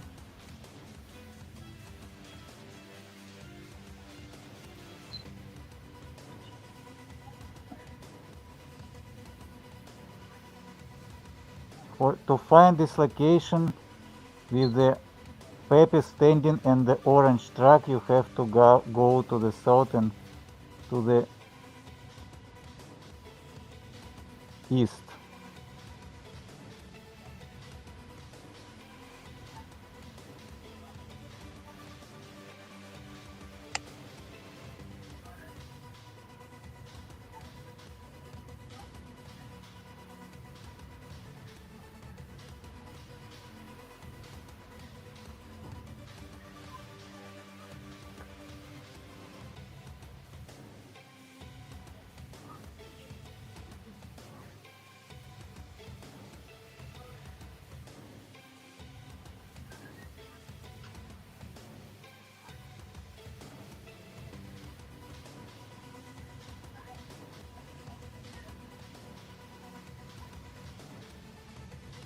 Okay, and everyone prepare for the last game, jackpot game it will be. Alright, get ready. The last game price will be 60 USD and we wanna you to win today. We don't wanna to wait it till weekend and move this price to the next Monday. We wanna win you. I found it. Okay, we have seems like we have real winner, and it's let me check. Yeah, it's a one and only GPSC. Congrats. GP. GP got the GPSC big did jackpot the prize. GPSC No, received the orange from the. Oh, that's Okay, next. let's go. Congrats, Yes. GP. Thank you. Let's go. Let's go. Well played, mate. Okay, we have the last round for today. Just 1 minute. Everyone get back. Chat, be ready. It will be the big prize. We want you to win 60 USD. You have to repost and like the stream. You have to repost and like the game before you will receive the prize. Otherwise, we will not count you. So we are going back to the Skullcoin BTC page to play. We're getting ready. So everybody get back. This Real game, quick, while everyone's getting back, Yeah. I just want to shout out StackingDAO, the leading liquid staking platform on the Stacks network. StackingDAO is changing the game by letting users earn up to 10% APY on their STX while keeping their assets liquid. Unlike traditional staking, their unique design means no minimums and users start earning rewards immediately, so there are zero switching costs when moving from other stacking pools. Plus, you've got options. Choose to get your rewards in STX or SBTC, whatever fits your strategy. You want to start earning yields today? Head over to StackingDAO.com and jump in. StackingDAO is where liquidity meets opportunity. And also, we have an amazing partner with Bitflow, the top DEX on Stacks, letting you trade native BTC, STX, SBTC, USDC, runes, and more all in one place by aggregating the best prices on Alex, Arcadico, and Valar. Recently, Bitflow rolled out Flex Pools, launching the STX to support liquid staking assets, offering flexible deposits, smarter rewards, and deeper liquidity. Now live, the first ever Stacks on-chain Zeely Sprint that runs through today. Today is your last chance to get to participate and receive up to the $500 in total prizes up for grabs. You can complete quests like swap for AEUSDC, refer friends to swap LP in STX, STSTX, AEUSDC, and more. Plus social and password-based challenges. Start farming today, swapping and earning over at bitflow.finance. And today's Bitflow DeOrganized Zeely Quest password is Bitcoin Beach. Take advantage of that and get your extra points daily with DeOrganized and Bitflow. Now back to our show. Let's go.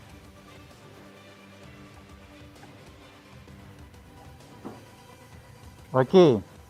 Today we play the last game for this weekday, Friday. We play the jackpot game, 60 USD. We will give you 5 minutes, maybe more. We want to see the winner today. We don't want to keep this money. This is fair competition. Anyone can participate. Everyone can win. This game, you will have to find the big black truck. Ooh, big black truck. It carries 60 USD. We are going to the Pirate Island, Nassau. Everyone, get ready.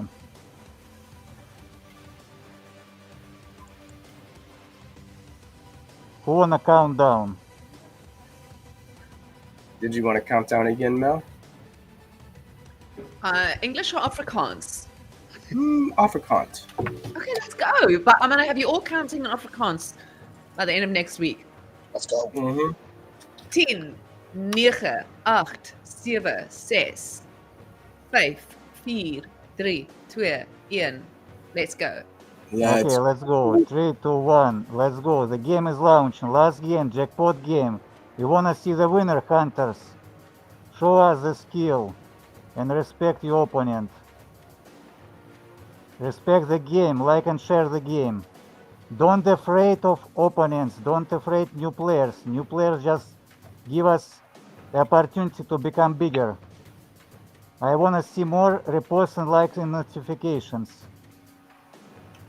If you drop the location and didn't repost and share this game, this prize will go to the next day. Big prize, let's go.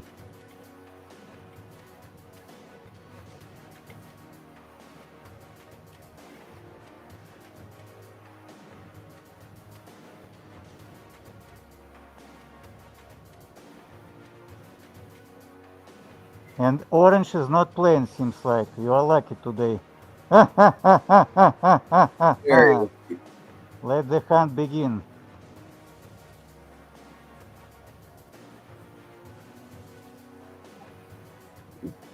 Okay, time is going on.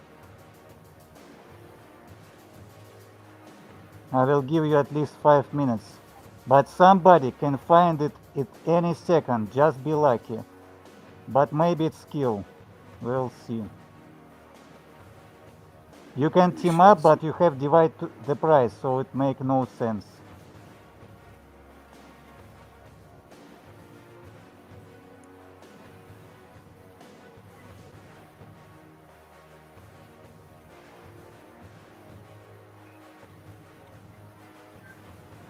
This is fair competition of luck and skill. No bots, no AI. This game cannot be solved by machines, only human mind. And you are hunters. And if we have a winner today, we will refresh jackpot and the Monday price will be for the mem again 20 USD. So the games keep going. If you didn't win, continue the play, keep it going. Invite your friends, real friends, not multi-accounts. We banned 40 accounts. We have still no winner. You can win. Let's go.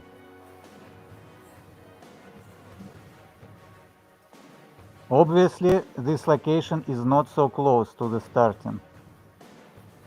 Don't try to put and start walking around on the Google Street View from the starting point.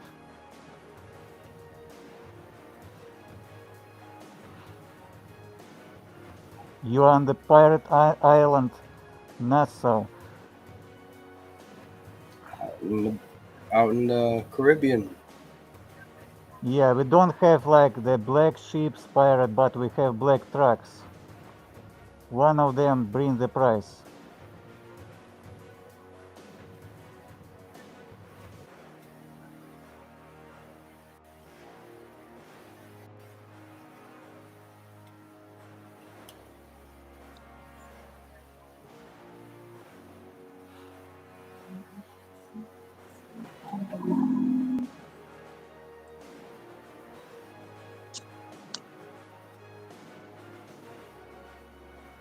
Arrow Gamer in the house.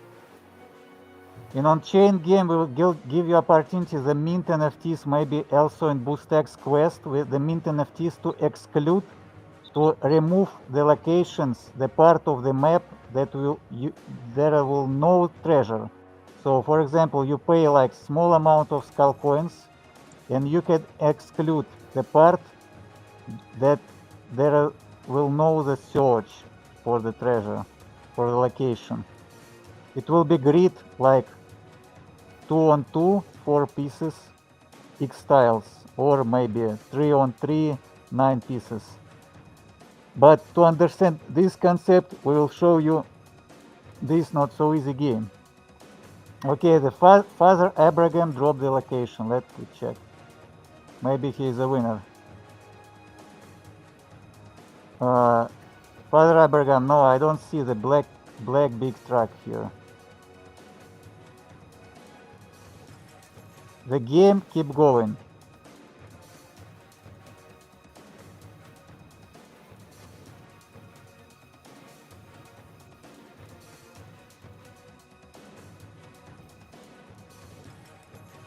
Somewhere, 2 big black truck parked.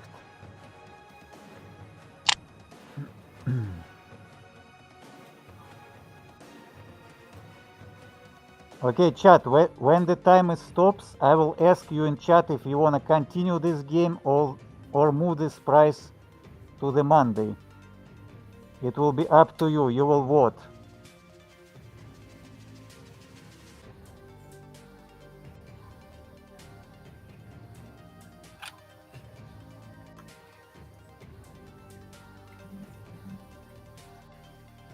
Abubakar Yahya, it's not the black truck, but keep going, keep playing.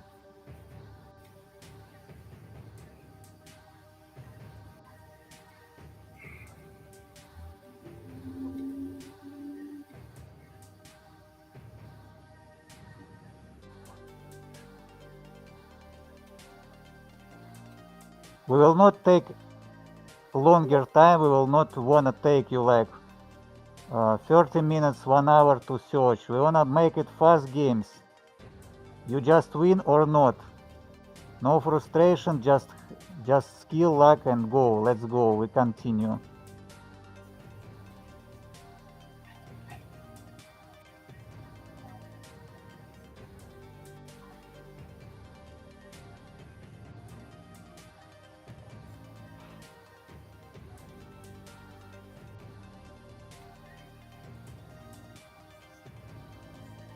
Okay, chat, tell me, you wanna continue or move this price to the next day, Monday? Leave your comment, or maybe you want a clue. You wanna get the clue. What you want? It's up to you. Yeah, Clue. I opt in for Clue. That's my vote. Drop your votes in the chat, guys. I'm also voting for the clue.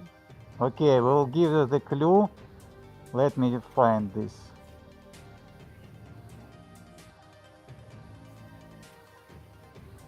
Okay, we will drop the picture with the clue in comment, and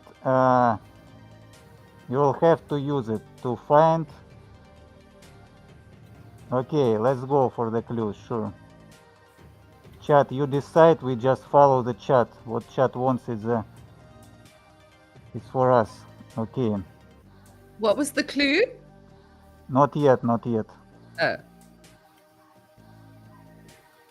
So getting a couple clues trickling into the chat. Big shout out to Little Dude across the street and Megaphone, all in the house, going for the clue.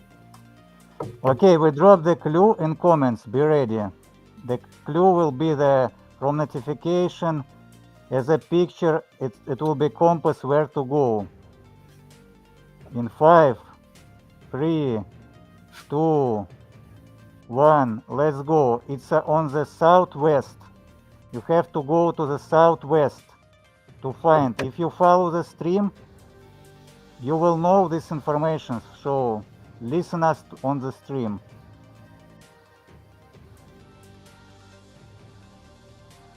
The clue is southwest. We wanna see the winner today.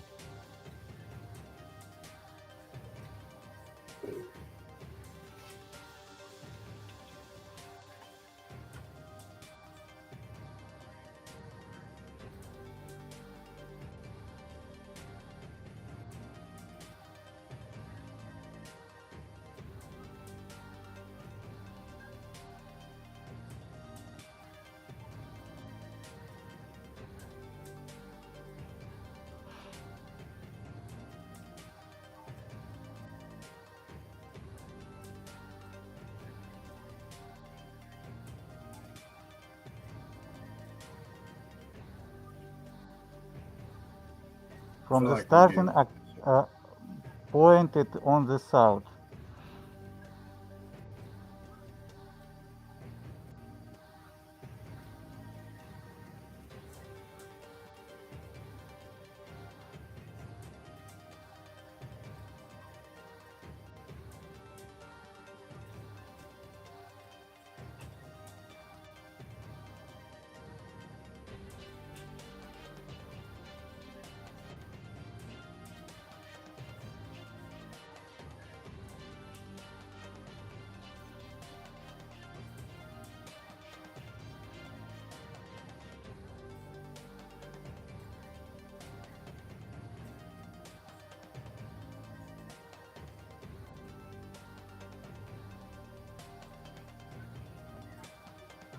Very intense game.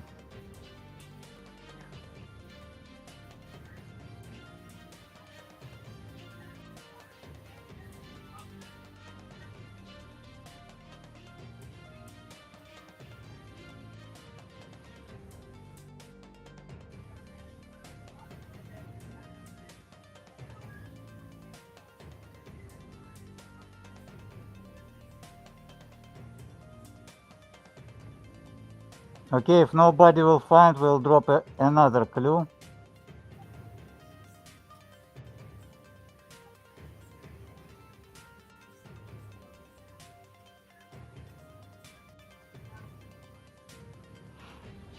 Are you ready for another clue? Yes, please. Let's go. You have to go on Skullcoin account and be ready. This clue will give you a lot of information, and it will be just who was the most luck and fast fingers to get this location. I'm dropping clue in 5, 4, 3, 2, 1, let's go. This grid in parallel streets, there is a black truck waiting for you with the money, with the mem coins.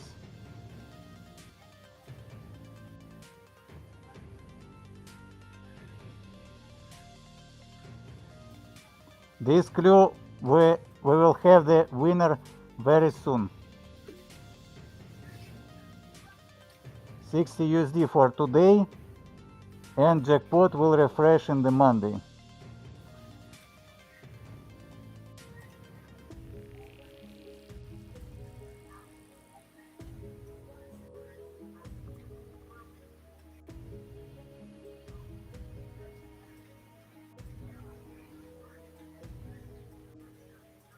Who missed, there is a clue in comments, and one of these streets will have the treasure.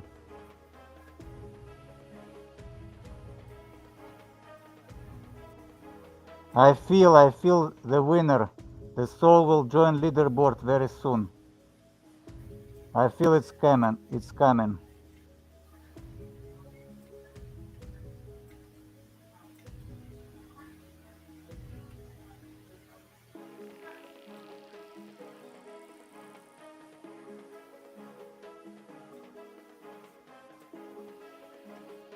Find the treasure or join me in the afterlife. Let's go.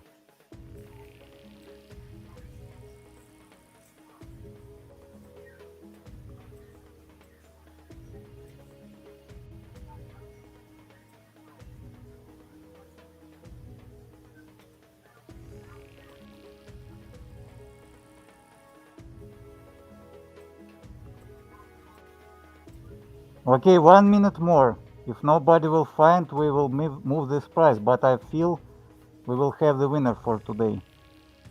We're so close. I feel it.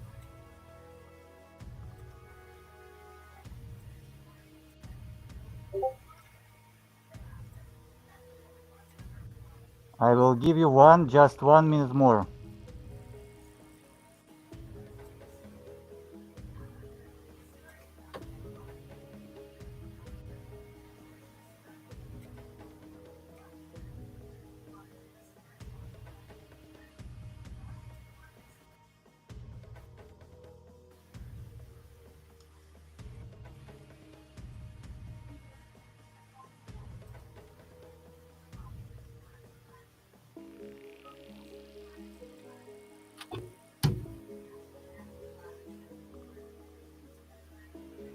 Is that truck a Decepticon too? I see a little Decepticon logo on it too. Look at that. Okay, chat, you wanna see the winner or we move this price?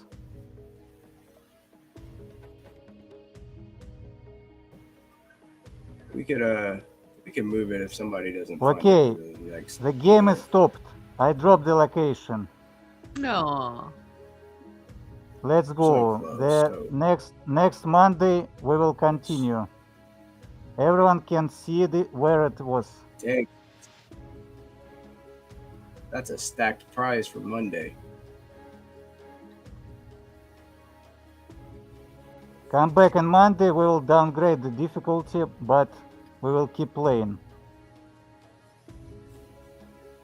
Jeez, what a challenge that was. It was a lot of fun. Thank you, Xenitron. It was a lot of fun. Thank you, everyone. We will come back on Monday, and on weekend we'll play with whitelists.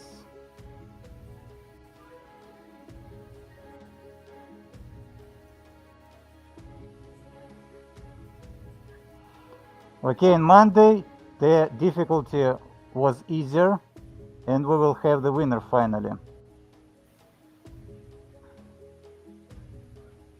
But the price will be bigger. Right on. Good stuff, guys. Nice playing today. Everyone well played. All right, so I think that we have the SIP and innovation call coming up in just a few minutes. Hero. Mel will be streaming from America soon. Yes. Good stuff. Are you? They're sending refugees from Africa. I'm in Africa, so there's like a whole thing at the moment where we can apply to move to America.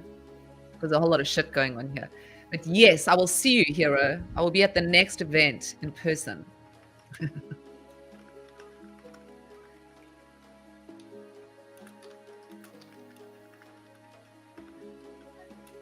Okay, well, I'm going to love you all and leave you. I got to go cook dinner for my family, but it was super awesome to spend my Friday afternoon with you guys, and I hope you all have a lovely weekend. Thank you. Good kids. See you. Thanks, guys. Take care.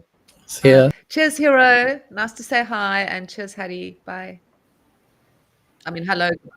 Catch up soon. Hey, cheers. Have a good one.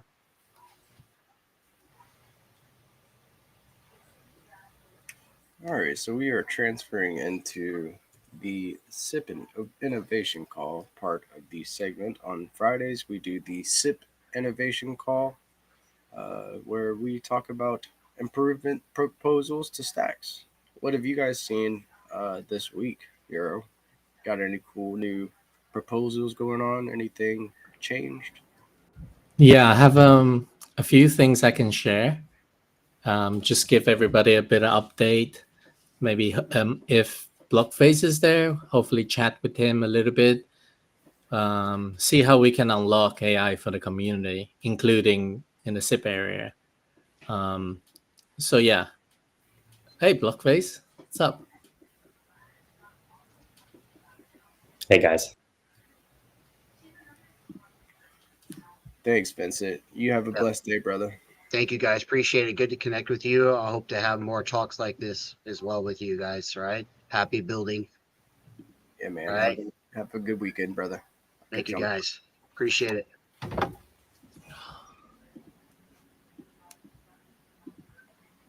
Let me just try and screen share a little bit so that we all can follow along. But I have to quit the Google Chrome so I can screen share, and I'll come back. Okay, give me a second.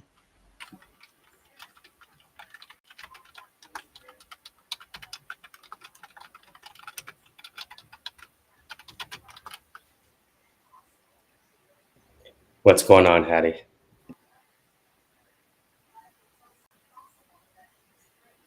Hattie there?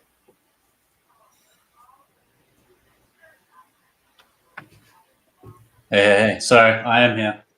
It's just slow. Can you hear me? Yeah, we got it. How are you guys doing? Doing good and working hard this week. Getting ready for Vegas and getting things aligned and set up. Really excited to get out there and do some networking. It's going to be amazing. I'm quite keen to see what comes out of it. Yeah, I think there's going to be a lot of good content that comes from it. There's a lot of people asking to be interviewed, from CEOs to founders, all sorts. You saw those interviews come in, eh? Those interview requests. Those are major. Yeah, did I think that maybe we should get like one day and then maybe line them all up, like put a calendar together and let them select the blocks and say like, hey, we are available on this day, and maybe we just interview them all and do a stream about it. It'd be nice if we can figure out a location in which to conduct the interviews so we can get the good audio. There's something really good, probably close to the conference, where we could meet in like a little quiet spot and get that done. So you're covering the whole event? Yeah, so we're gonna be at Bitflow Beach. We're gonna be at the our trio night at the Mike Tyson Tiger Mansion. I also got approved to be at the Pizza Ninjas party as well. There's and the main conference on the first day as well. So going to be you can't record the main conference like the stage, but you can record surrounding and like the press areas and people around the main stage in the conference hall. So yeah, it's really cool. I'm getting set up, getting ready for to make some content and getting a little bit of equipment. Michael is getting his hands on some of those Ray-Ban glasses that have the cameras in them. So that's going to be really cool to kind of play around with and kind of get a first-person view of what's going on at these conferences. I think it'll be really cool to give everybody an inside look. And we can watch your stream. Exactly. That's awesome. Yeah. Michael, you going? Yeah. Rocky and I are going. We have a few people. You're going out there a little bit early, aren't you? It looks like we'll arrive on the 27th because there's an Imagine AI conference going on almost at the same time. So you're going to be bouncing between both? Mm-hmm. Gotcha. Cool, guys. Can you see my screen share? Yeah, it just popped up. Let me bring it up. Cool. If you could zoom in more than what you would think so that the users can kind of read it, would be good. Zoom in more? No. Yeah, just a little bit more. Yeah, I think that should do. Cool. So, welcome to the SIPCO on DeOrganized Media Week X. I think it's a really good home. So, is an echo? Yeah, there's an echo, a little bit of an echo going on. Let me Might close just be the audio. Give me a sec. How about now? Perfect. Awesome. And let me bring your screen back up. Cool. So yeah, so just catching up on in the SIP world, what's going on? I mean, while we have Blockface, would love to catch up with him on see how he can help us with AI in any sort of area in the SIP world or outside SIP. To be honest, I think AI is just a really good area for the Stacks community to equip ourselves in. And I'll share a little bit news on like the ratification side of things, and hopefully we will have Fridger on a little bit later to share his improving stacking idea. But yeah, he said he'll be on maybe after half an hour, so we will get through some earlier stuff. So yeah, so Blockface, so wanted to catch up with you for a while now on some SIP stuff. Wait, maybe it's better I just screen share. Can I just screen share the entire screen? Yeah, absolutely. Cool. Right, this is better. Okay, so can you see this? Let's see, and then we can do this right here. Mm-hmm. So I've been going through like what we sort of had an idea of what we set out to do in the SIP world this year. We've activated SIP deputies, which is great. This little itinerary of idea bank basically is just so that we capture all ideas somehow, and I had it in a spreadsheet somewhere here in our SIP spreadsheet. But maybe we need a better way to have these ideas locked, maybe on GitHub, so it doesn't get lost. So maybe we can chat a little bit about that as well. And the other critical things this year, would love to improve the way SIPs are drafted so that it's in a better shape for editors to edit and review.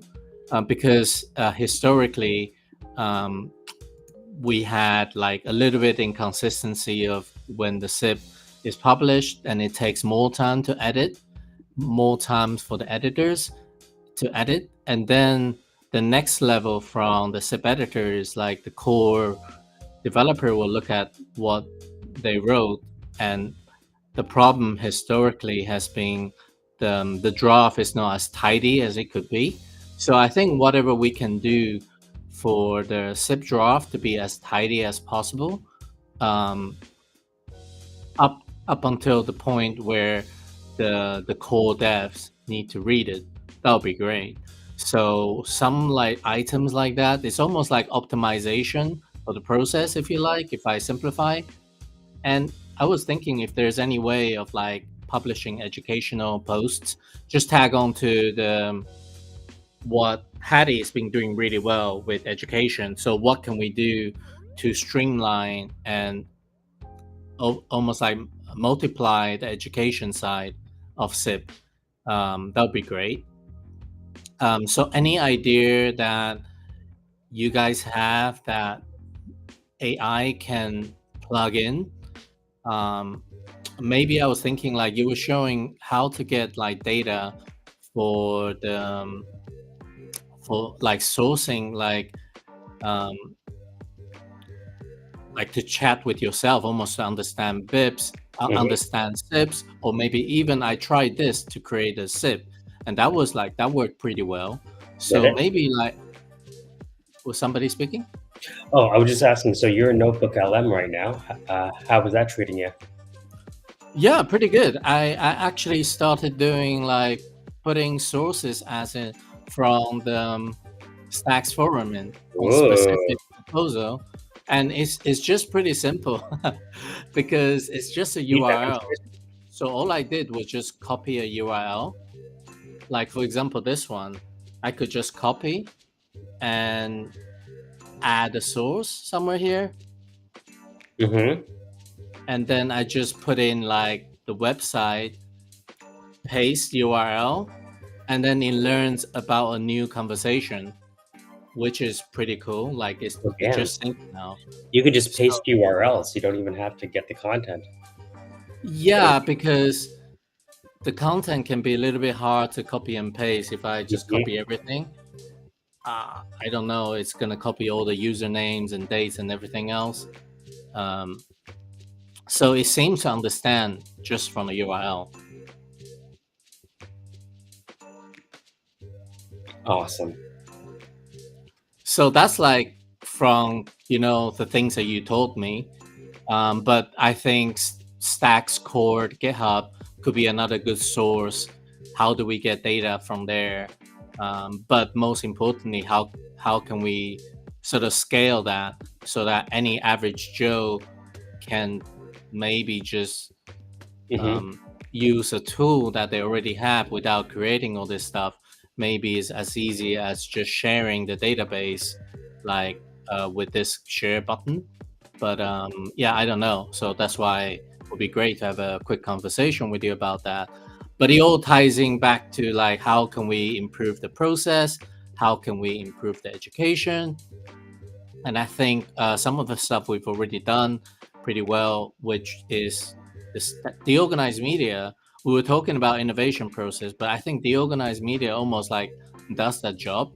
So I'm not thinking to solve that issue right now, because I think the organized media already is solving it. But we previously talked about maybe having some AI mentorship, anything like that. And then the other side of the puzzle is the ratification side. But that's a little bit more logistic. That we can also have a chat. Is sort of governance stuff. How can we get more CAP members? Do we rotate the CAP members?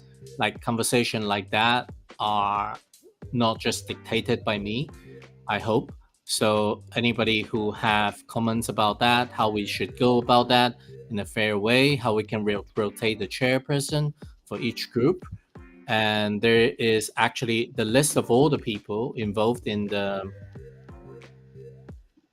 in the SIP approval side here, you can see like the editors, the caps, the economics cap, the governance cap, the steering committee. All these people are involved, almost like each of them are a little committee, reviewing SIP down the line and giving them stamp of approval based on their internal votes. So I think having permanent members are not the solution. We want to have more rotation, perhaps. But yeah, so let's touch on this first topic. So Blockface, my question to you is, what would be something that you think that we could do together to improve or optimize SIP writing, SIP editing, maybe some education? Hattie, please feel free to chime in here, because I'm just trying to remove or minimize any manual creation, but if that can be more automated, that'll be great. So I'll stop there. When I see SIP writing, I see a step before that, which is SIP ideation. Right. So I think SIP ideation is something that the AI might be uniquely good at doing. I mean, historically, SIP ideation or BIP ideation, they tend to take place just through conversations. So the one that we discussed, BNS, for example, zone file, that was like a really good example because it's an idea, and then we were figuring out, we have like a rough direction of the idea, and we were discussing, you know, maybe we should go a different direction, but we eventually pulled back ourselves to the original vision, and then we made the specification for it, basically, and then they went on to implement it. So how would you replace that human interaction of feedback with AI during the idealization phase?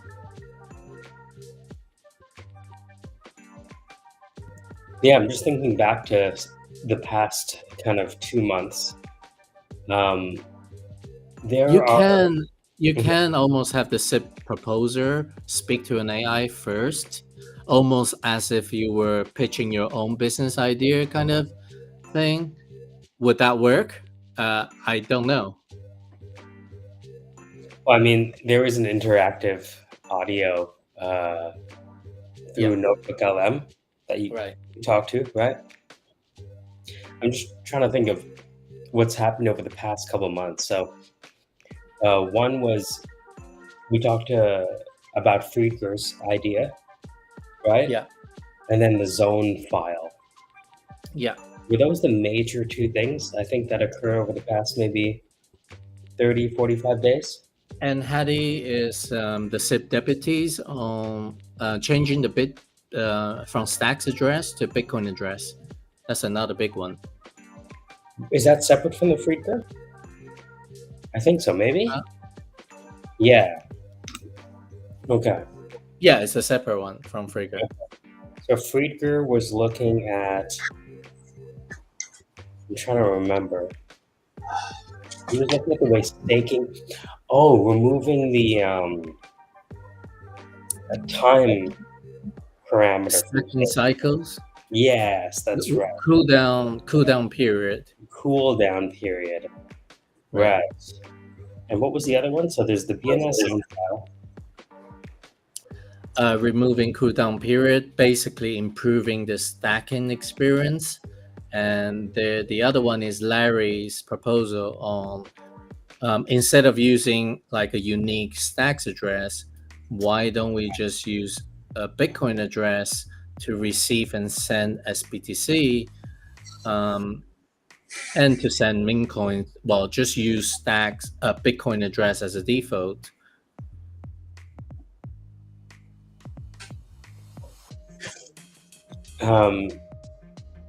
So if we look at what's happened, like what's actually happened in the days. Is everything okay? What is that? I think it's either Hattie or GP's. Okay. So if we look at what's actually happening, right, on the ground, we have some of the most talented and dedicated Stacks people still engaged and actively proposing SIPs, right? Right. When I think about AI, I think about using the right tool for the right job. Correct. And I think, the more we can get people like the Larrys and the Friedgers and the folks who are on the BNS zone file, yes, where we can have them engaged, right, the better. Mm-hmm. Because if we lose them, we lose everything. Yes and no, but yeah, I get what you mean. Like, yeah, they are like a big ad.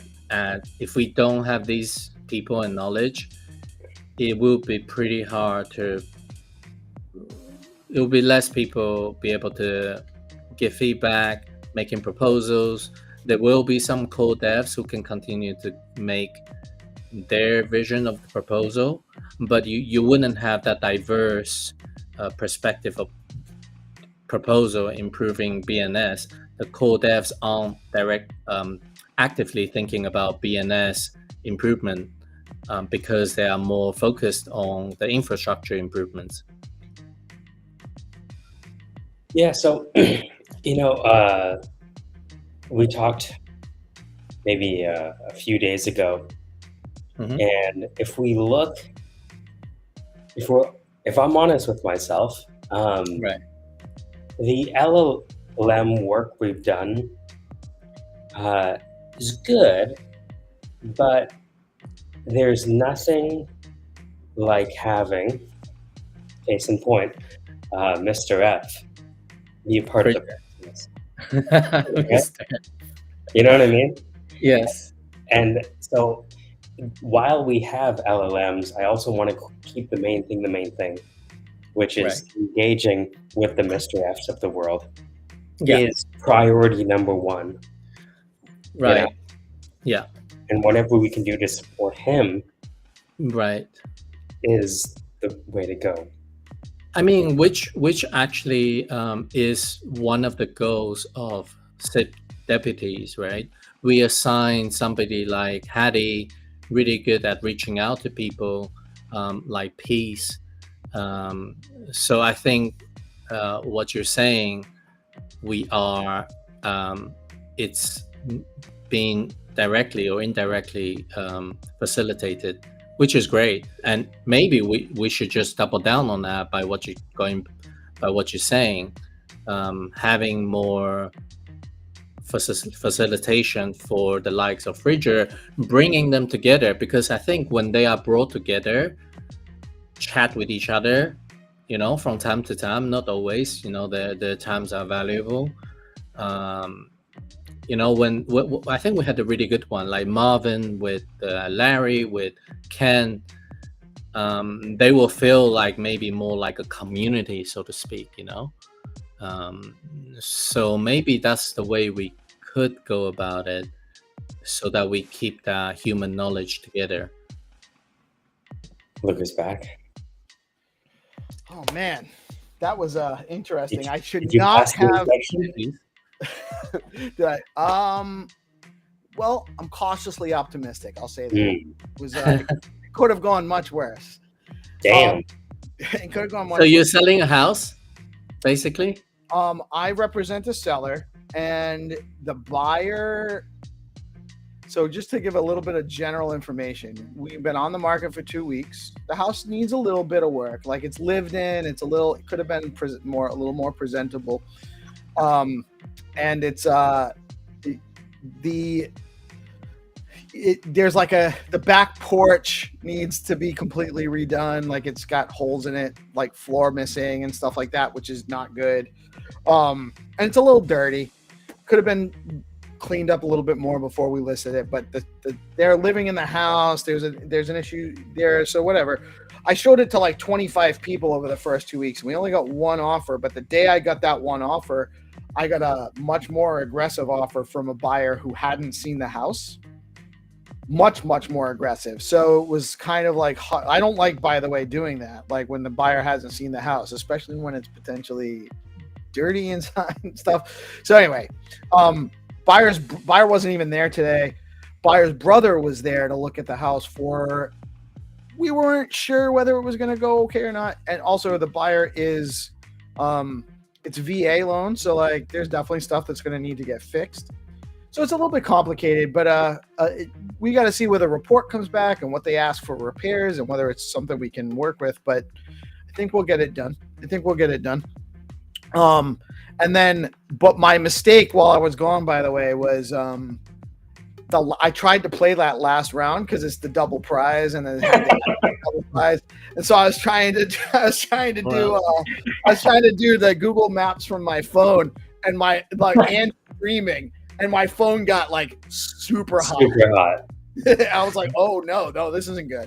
This isn't." I hope you sell the house so you can be rich. Just a little bit more comfortable for a few months. So Fridger is in the house. Hey, Fridger, what's up, man? How you doing? Hello, I'm fine. All good. Yeah, guys, catch me up. So what did I miss? We were just doing a recap over the past kind of 45 days, looking at the recent SIPs that have been proposed. One was the zone file, right? We're talking to Friedrich today. And I think it was Larry you mentioned with how the addresses work. Right, Bitcoin address for Stacks transactions with Larry. Yeah. Let me share the screen so we can have an overview of what we're talking about. And then we can get into Fridger stuff as well. But yeah, essentially, I was just sort of catching up with Blockface to see, where can we plug more AI into the SIP process, basically. But we came to the conclusion SIP deputies, some of human elements of like feedback are necessary. So can you see my screen? I can share it right now.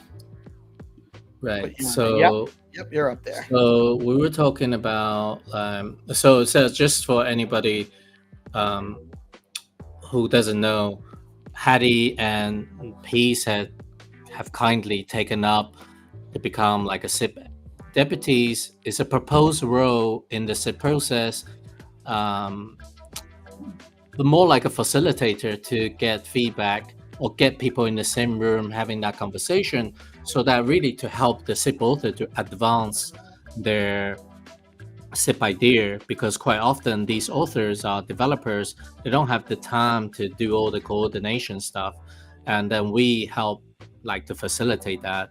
And Peace is actually volunteering himself to help Fridger. Hattie is doing zone file, and Larry's proposal, I am sort of cleaning up some other stuff and the new SIP that's coming. So that's what we were saying. And then we were talking about how can we plug AI, and just like a quick plugin before we go to Fridger. I just want to give a shout out to USIP deputies to help Eric implement this profile thing, which I saw yesterday. That was pretty cool to see it coming to life. So I think you guys did an amazing job from shepherding the conversation, getting the right people in the same room over a few weeks, and then now this BNS SIP, if you like, is coming to life. So big shout out to you. Oh, well, thank you. I mean, obviously the credit all goes to Eric and all the people that were actually working on the project, because they gave us something cool to talk about, and that's really the big deal.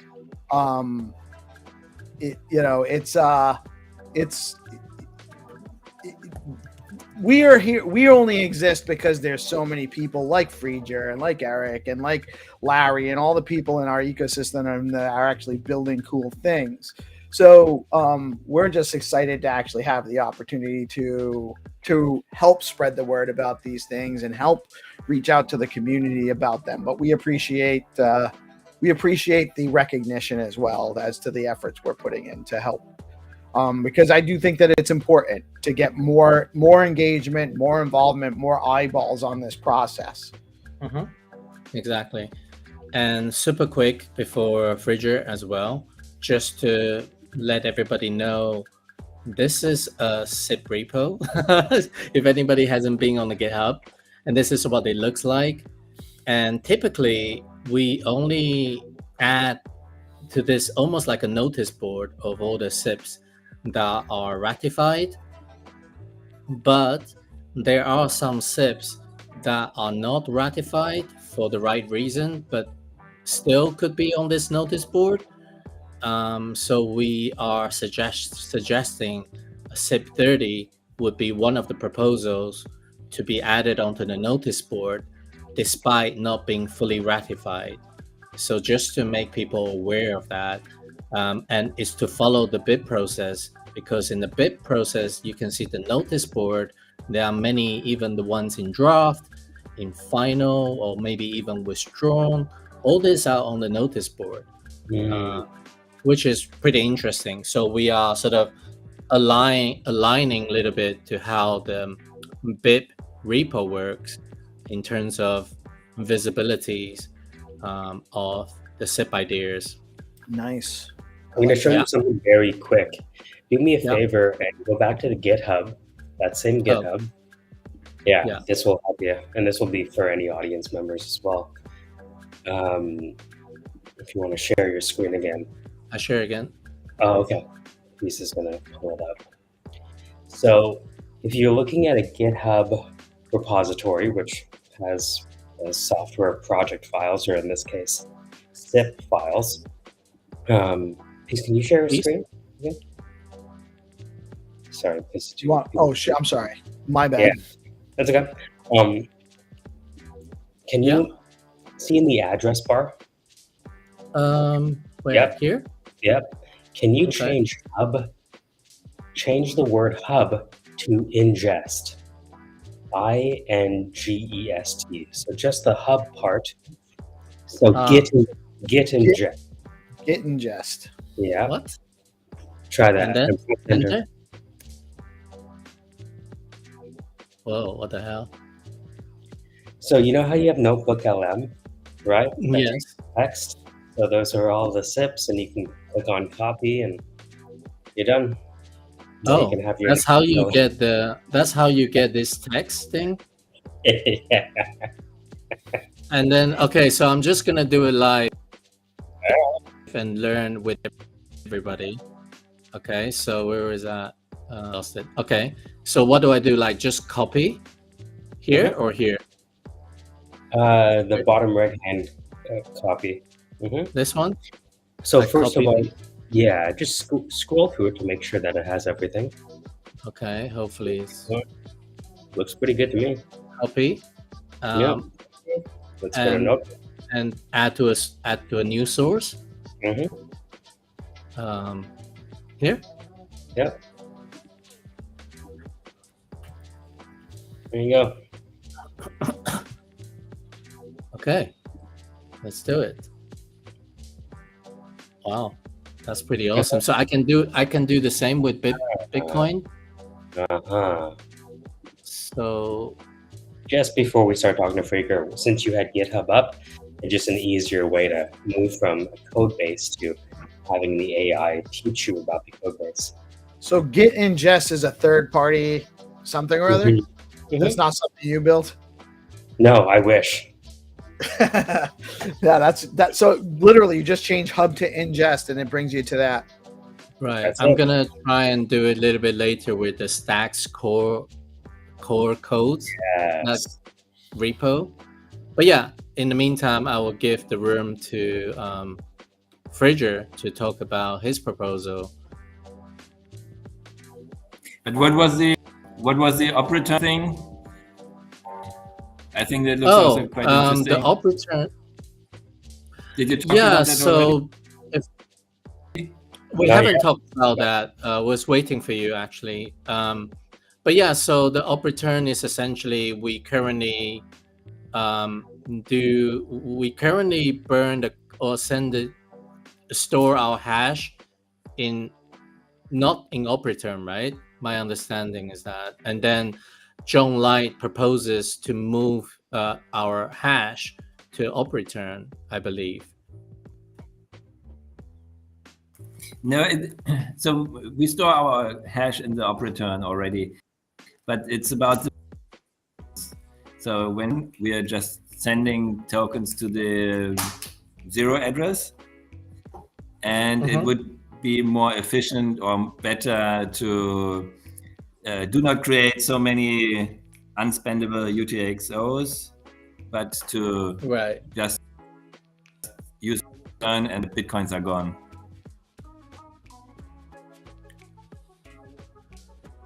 I looked up the history of the proposer.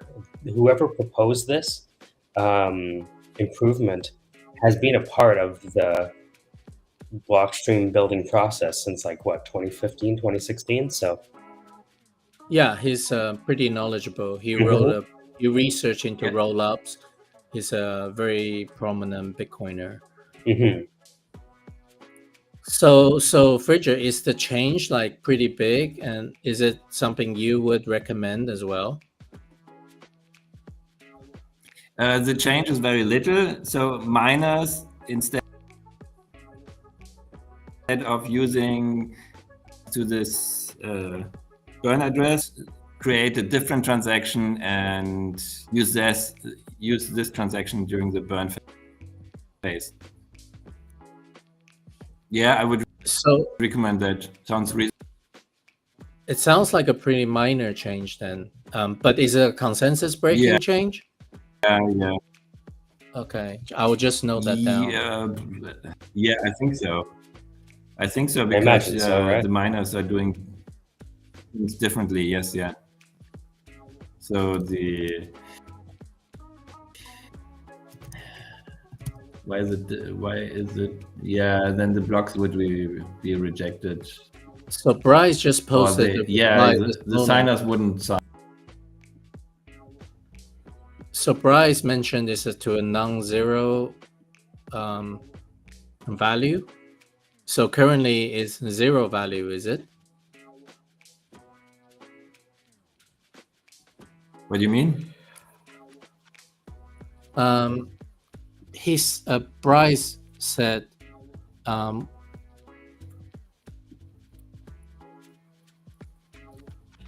don't understand. Output with a non-zero value is currently considered non-standard, and I haven't heard anyone talking about changing that. So I don't quite understand what this is about. I haven't had a chance to read it. Like we need him on the show. But no. Essentially, what would be the reason for doing this?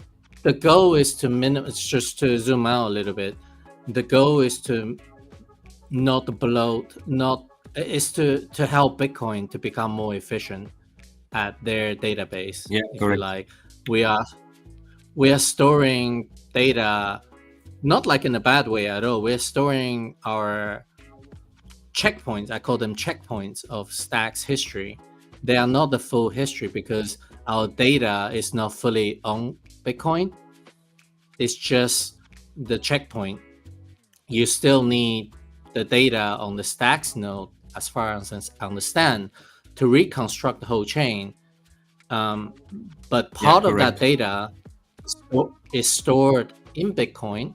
So these little checkpoints, we're doing it in a pretty minimized way already, but there is room for improvements to make that even more efficient and less bloat, quote unquote bloat, to the Bitcoin chain. Okay, so it's contributing to UTXO bloat by requiring to keep that information stored in UTXOs permanently, where they can be put in the op return, and that makes it more efficient. That's more or less what it is. Otherwise, is there any reason not to do it? Like, is it complicated? Yeah, yeah, so the question was how we do it if we use op return that we have already for these checkpoints. So maybe we need 2 op returns, but maybe it's enough if we just have the 1 op return. I don't know.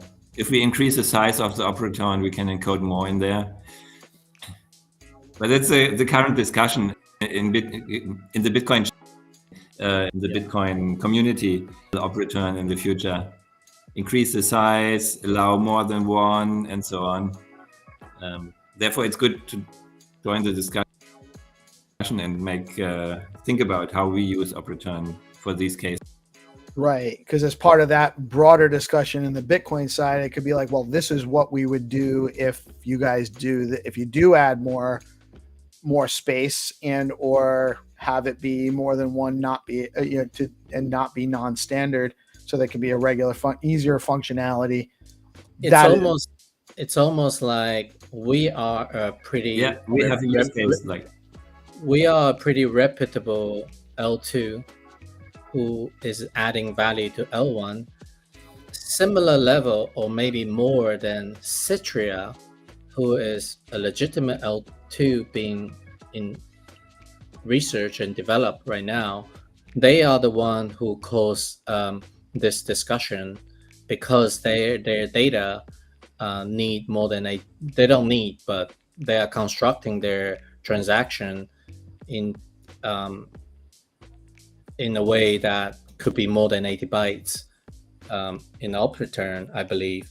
And that's why it's our chance, if we think as a legitimate L2 that it adds to the Bitcoin L1 discussions to say, hey, if you do adjust the layer 1 policy, it could help us to make our transaction more efficient for you guys.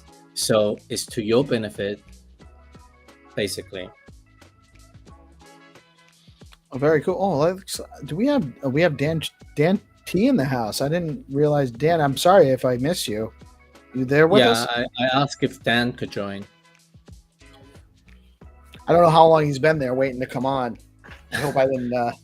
No worries. I'm listening in. But wouldn't that proposal go along with yours? You said it doesn't, or it doesn't matter? Yeah. So this is only about the burn phase, and it's not about the burn phase.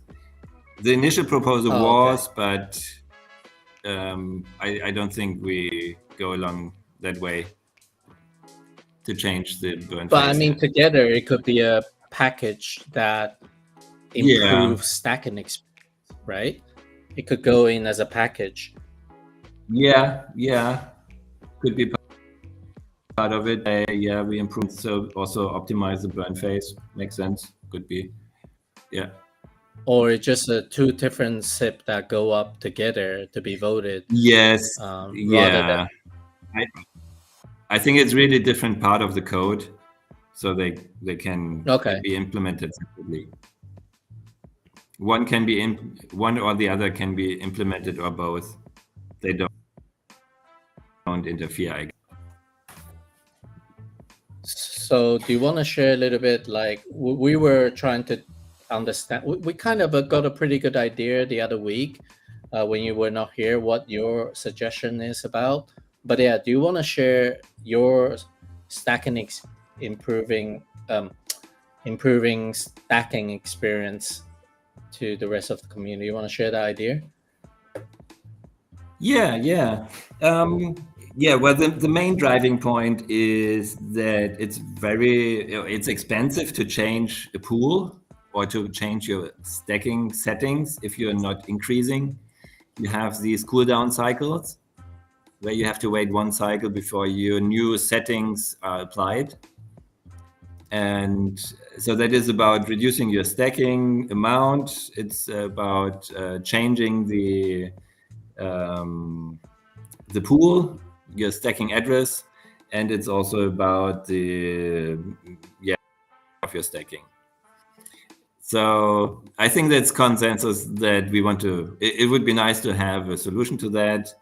And the other thing is with Nakamoto upgrade, we have signers. So the solo stackers and the pool stackers or the delegating stackers, they both need some connection to a signer from the signer that they can join the stacking. So they need this kind of signature. So there is a relation between the stackers and the signers. And eventually stackers, so solo stackers and pooled stackers or delegating stackers, they are not very different anymore. So the proposal is also streamline this this relationship, or streamline the stacking and have solo and pooled stacking as one flow. And the third one was, I think that's the two main things. So I don't have the text in front of me. I think it's a no-brainer. But yeah, this is it's an obvious. It really makes a ton of sense. There's definitely been a little bit from the people I've only chatted a little bit. I know Tycho was showing support, and I've seen people actually in their Discord with some questions about, like, giving them hard questions about unnecessarily hard sometimes, actually, about swapping to liquid staking versus regular stacking and that kind of thing. But just to give a quick breakdown as to how I have the proposal from Frieger, it's for removing the cooldown cycle and combining solo and delegated stacking into a single streamlined process, shortening the prepare phase and routing Bitcoin rewards directly to a signer designated address, which for users, go ahead. Yeah, so that was my initial proposal, but we discussed a bit, and reducing the prepare phase is something we want to touch. Right. Okay. Prepare phase, like, I think you mean the proof of burn phase, right? Yes. Yeah. So there was an idea to unlock the. Yeah, so the idea was to unlock your stacks before the end of the cycle, so you have some time to make your new stacking. But this sounds too complicated and too much impact.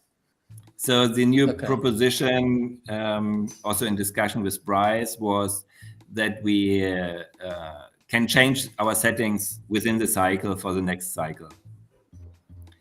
Okay. So keeping the proof of burn phase, prepare phase. Yep.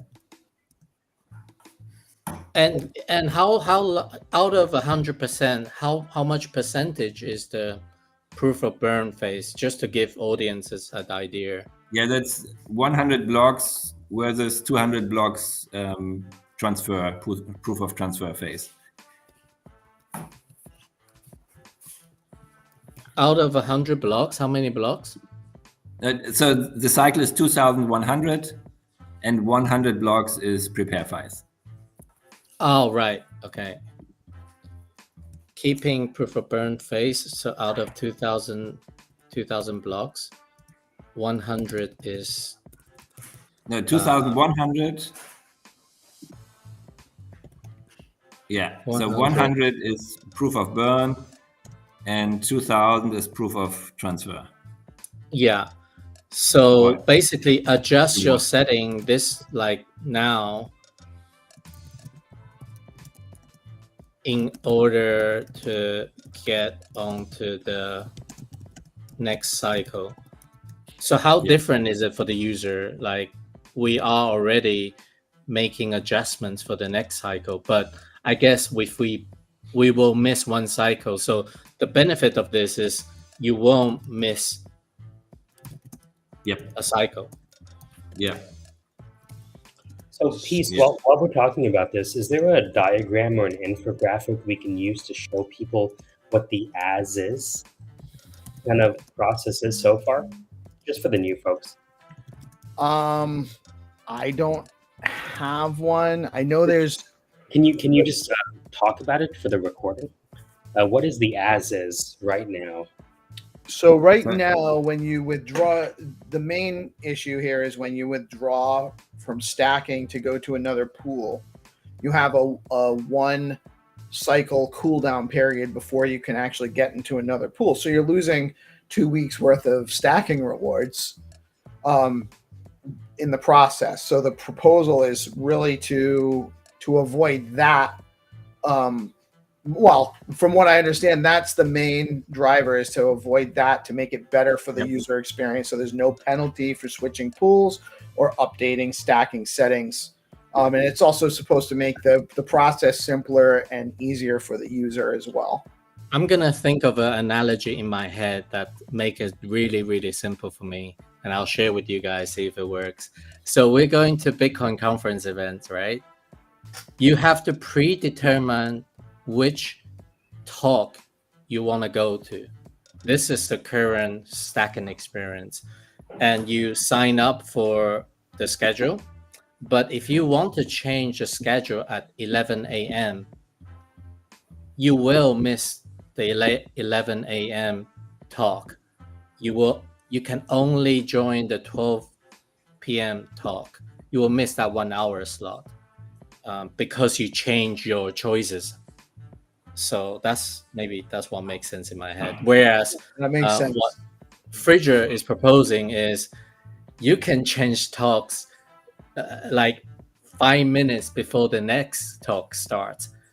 You want to go to a macro talk, you signed up for a mining talk, but you want to switch to a macro talk, you can do it during that hour you're sitting in the last talk, which makes sense.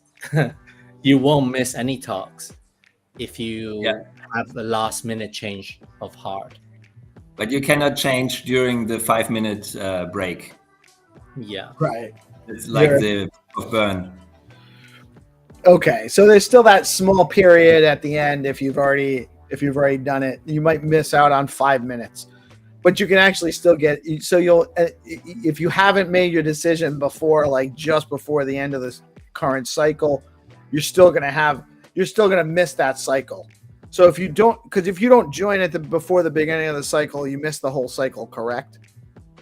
The idea is that we auto extend. So every cycle, you join the next cycle if you don't say, I don't want to continue. So that also simplifies the process. So currently, if you, at the end of your locking period, you have to extend to continue. But the idea is to have this automatically for everyone until you revoke actively. Okay. And this so also... Go ahead. Let's say it's 1,500 blocks in, right? We have 2,000 blocks, roughly speaking. We are already like... Yeah, so it's only for fast pool, but we want to have it in general. So for all stackers, if you don't do anything, you continue as is. Yeah, and if I want to change at 1,500 block in, so can I still get onto the next cycle? Yeah, you can change up to cycle 2000. Oh, okay. Yeah, so it's up to the last minute. I can change the setting for the next cycle and I won't miss it. That sounds like a pretty good. The only thing I would say is probably not many people change lots of settings, but when they do want to change settings, this is a big plus. Well, I think we should encourage people to change, because Okay. we see, so at the moment, Xverse is super easy for onboarding new users. That's great, Yeah. but they have nearly 30% voting power. Yeah. And maybe they are not moving to something else because they might understand that Xverse is too big, but it's too expensive to change. Yeah, so They this stay where they are and flexibility, wait for others to change. I think the easiness of this change, the easiness of this upgrade, like it allows you to really play around with the setting much easier. Therefore, you know, if something, it will give people more flexibility if they want to change, and therefore reduces the centralization if becomes centralized. And if we also get penalties for sign who are not signing, then users or stackers won't get rewards or won't get as many rewards as a good signer.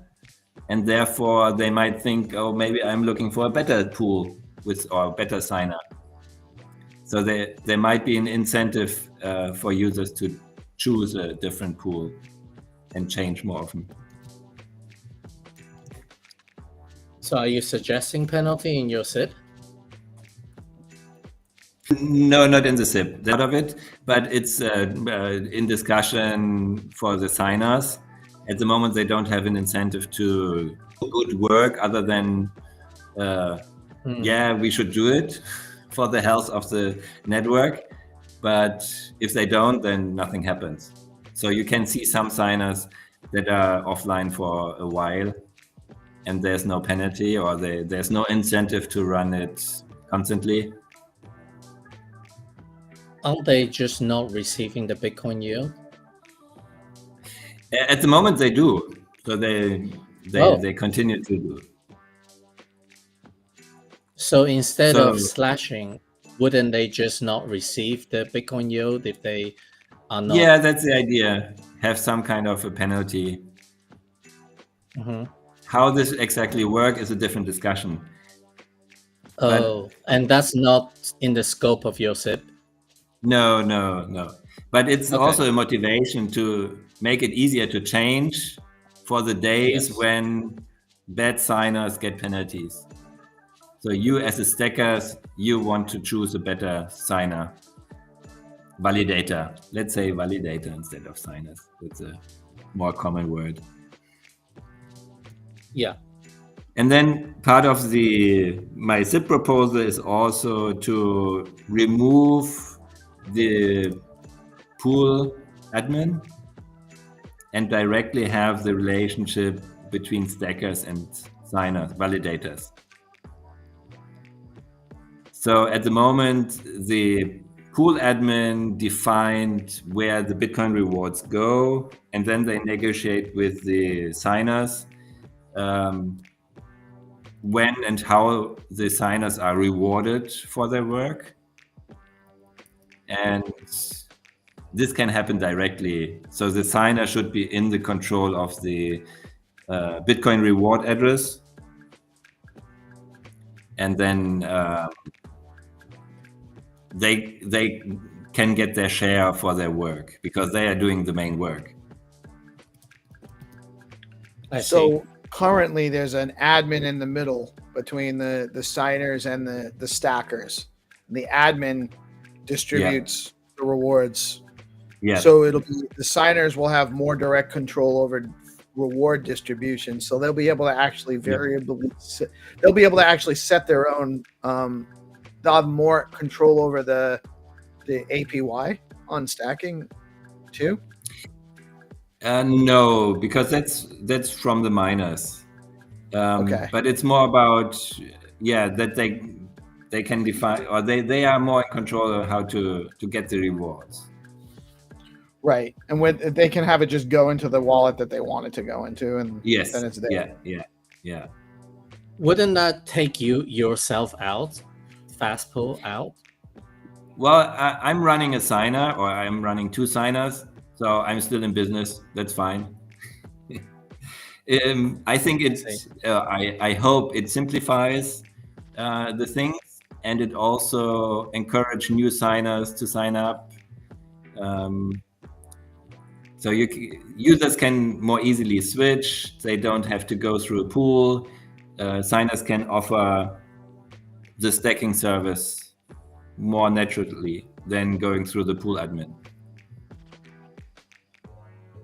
Hey, Friedger, can you clarify the relationship between the signers and the stacking pools? I think we're still not we haven't opened up the signing, right? We still have the original 15 signers, and what phase 3 of SIP 28 was to open it up to make it a kind of permissionless signing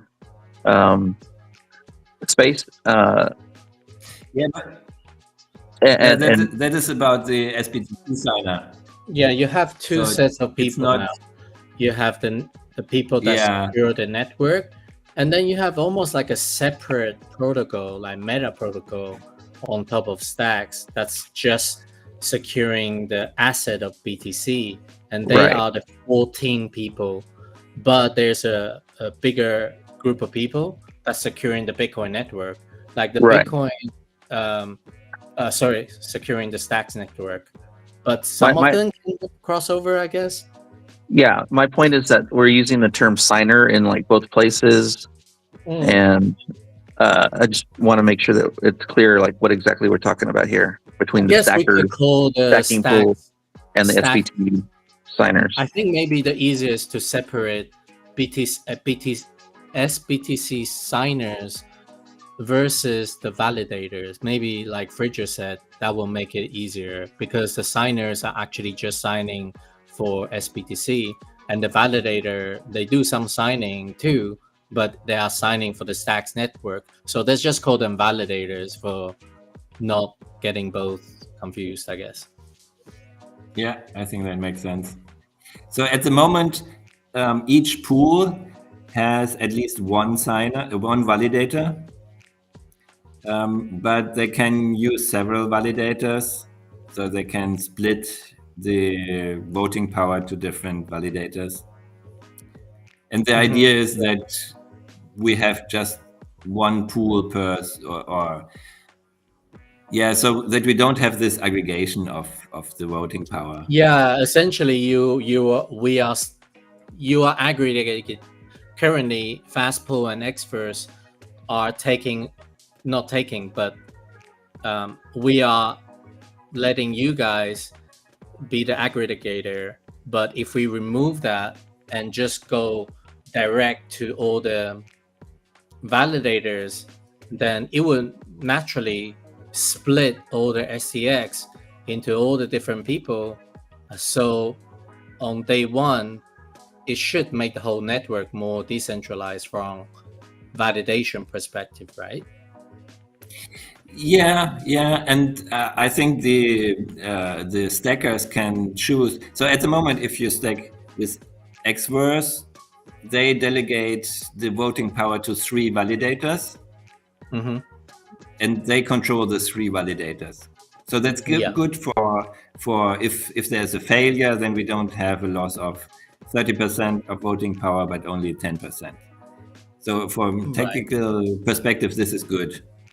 But on the consensus or governance side, Xverse still controls 30% of the voting power. Yeah. And if users can move between Xverse 1, 2, 3, I think that's also shown a good way to give more power to the stackers. Yeah. Yeah, makes sense. So we often talk about like the opposite side from a different perspective, just putting our hat on. So what are the risks? What's the biggest risk that you can see with this SIP idea? So I think this SIP can still implement setups that we have at the moment. So StackingDAO that distributes to different signers, that can still work. So where the validators doesn't want to manage rewards for other users, that's still possible to delegate to a different entity. I think that the main challenge are the technical implementations, which affect the balance between and miners. So there is no economic change in that sense. I think it's only a convenience update and make the experience overall better. And hopefully we can implement it without any bugs. Yeah, bugs and testing, this kind of stuff. Yeah, but we have now much better tools, so I'm optimistic that we can handle the risk there as well. Cool. Frieder, I was curious. Do you remember what prompted you to have this idea in the first place? Did you have a conversation with someone? Did you just see the confidence growing and seeing participants wanting more control over, not being restricted by these cooldown periods?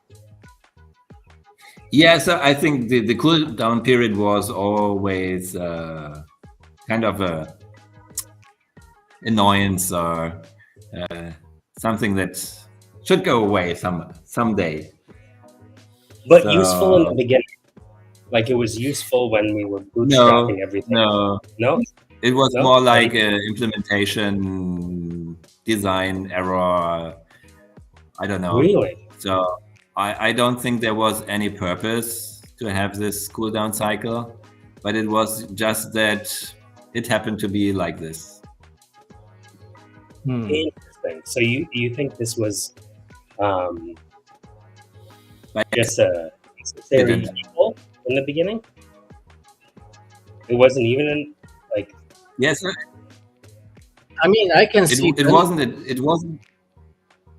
wasn't in any design document where it says stackers should have a cooldown cycle. It just appeared over time that, actually, we cannot really change our settings. Might want to. Interesting. At least that was my experience or my memory from the past. So just to double check, under the new regime, the new proposal, once that's implemented, if I just simply want to withdraw my staking from the validators, would I have to still wait until that cycle finishes, or can I just withdraw straight away? No, you would have to wait until the end of the locking period, yes. Yeah. Because the reason why I mentioned it, you were talking about why was it originally having that period and cooldown. I mean, I don't know. In some way, I think it kind of deters people from keep leaving stacks too, because there's like a little bit of a friction there. So more people keep their staking for longer. If it was so easy, for example, in a world where you can leave like in one transaction on stacks, everybody can move their capital to a different chain so quickly and easily. I actually think that's probably net harmful for Stacks network if people have such a huge flexibility in moving their capital elsewhere. I don't know. I think actually at least waiting until the end of the cycle makes sense. Yeah, definitely. I mean, so locking it for a fixed time.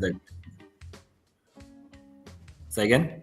So I was going to say it could also have the opposite effect, where the more freedom you have to tag in and tag out, the more it attracts people. You never know. Yeah, you never know. You could argue both ways, and the market will show us what is more popular. Yeah, because I remember when Ethereum Foundation moved to Moloch DAO, they had this rage quit function which allowed people to remove their money if they didn't, like, whatever, and it actually engaged more people to keep their money there because they knew they had flexibility. So I can see both sides. But it seems like what Friedger is doing is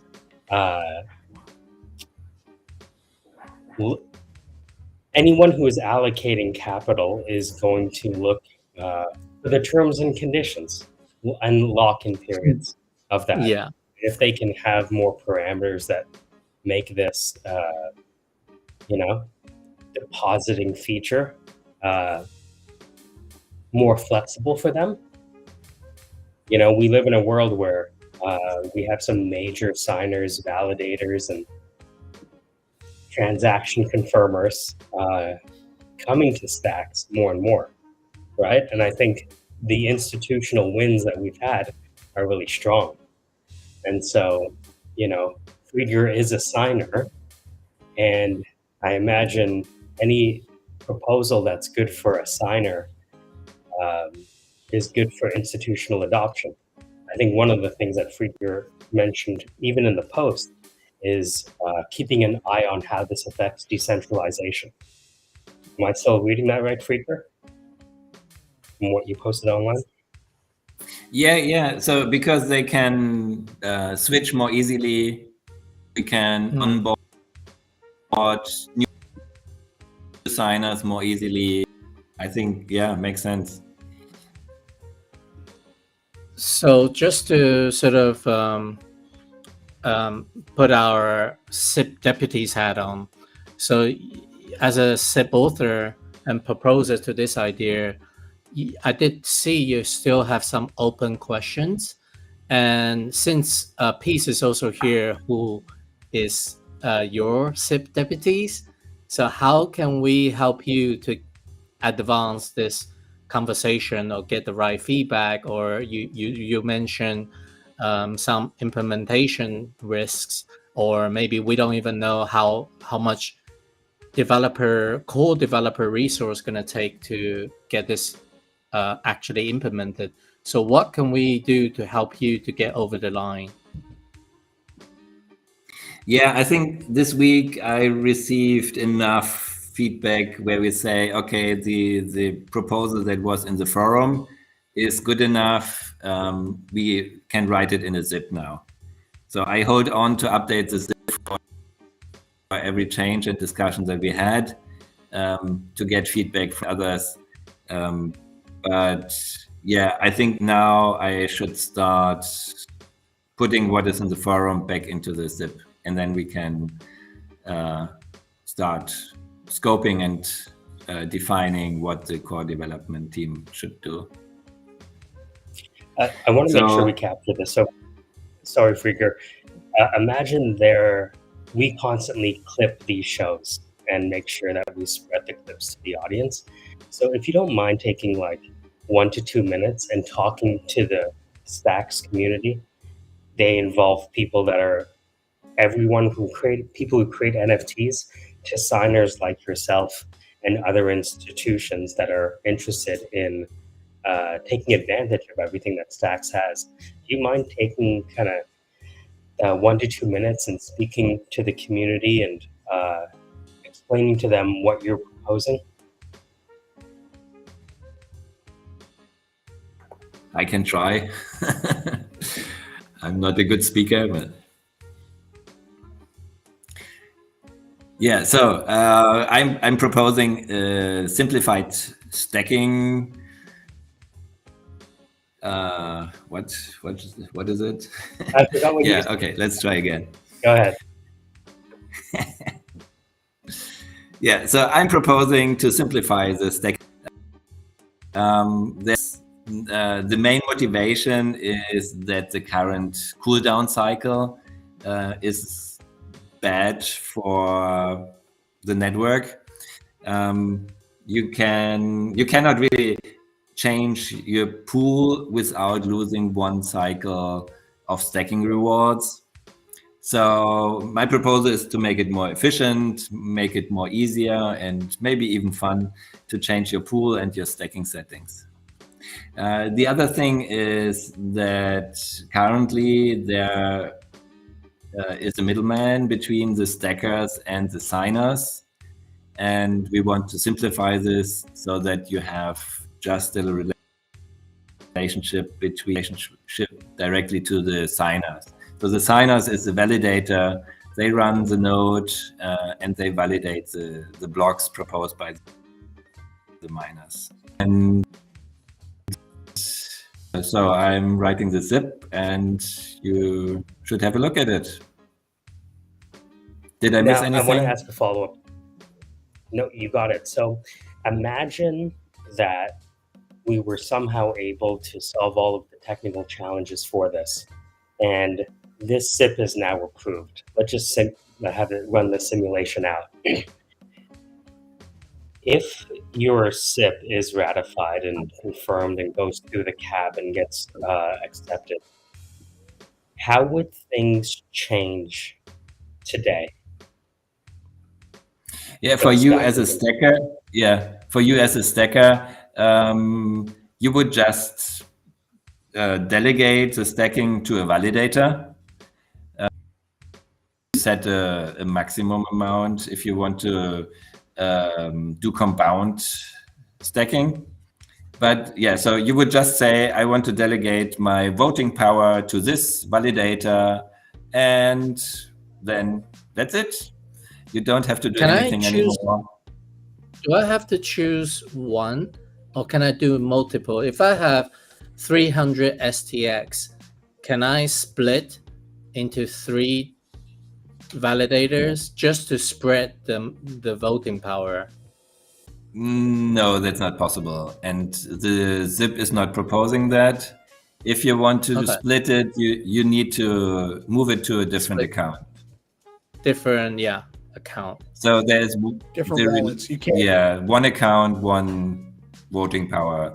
Well, one vote. Cool. Just, one account, just one vote. Double check. Yeah, no, that's a good question. Now here's the test. Peace. Can you peacify what Friedger just said? So I'm going to go through, if you guys don't mind, just what this means for users, what it means for builders, and what it means for the pool operators, signers, validators, what we're calling them. For users, it means no penalty when switching pools or updating stacking settings, simpler unified stacking experience, and more control and flexibility without missing rewards. For builders, it gives them 1 stacking flow instead of 2. Is that still accurate to the correct to the proposal? Simplifying, and then simplified reward logic for apps and wallets, so it makes it easier for them to maintain and extend stacking functionality on their apps that they're building. For example, StackingDAO. And then, for example, StackingDAO, or anyone that does anything with stacking, anyone that builds anything involved in stacking, also it makes it easier for them. Wallet integration would be easier. Yeah. Right. And then StackingDAO. I just want to really make this real piece. How do you think this would change things with StackingDAO? Well, for the same reasons that it makes it easier for. So StackingDAO is actually both an app builder and a pool operator. So they have an interest in both. It makes it easier to maintain and extend stacking functionality and the simplified reward logic and all of that. And then also because the rewards will flow directly into a signer controlled Bitcoin address. So the signers have control over where the rewards are going more directly, less complexity in managing their stackers, like the people that are stacking in their pool, and actually perform well because it's easier for users to switch. So it makes the signers actually have to be more attuned to what their users want. They have the users are less sticky to their pool, technically. So you're saying it might drive up competition for service delivery. It drives up the potential. It creates a slight incentive for the pool operators to make sure that they're performing well because it's easier for their users to switch. To be online, I guess. Like they will try to be as online as possible. Right. And or if there's any customer service issues, they might be more into, have better processes for that kind of thing. I want to ask, maybe we get also competition between fees, about fees between the validators. Yeah. Hopefully not as bad that it goes to zero for everyone. Then we're out of the game.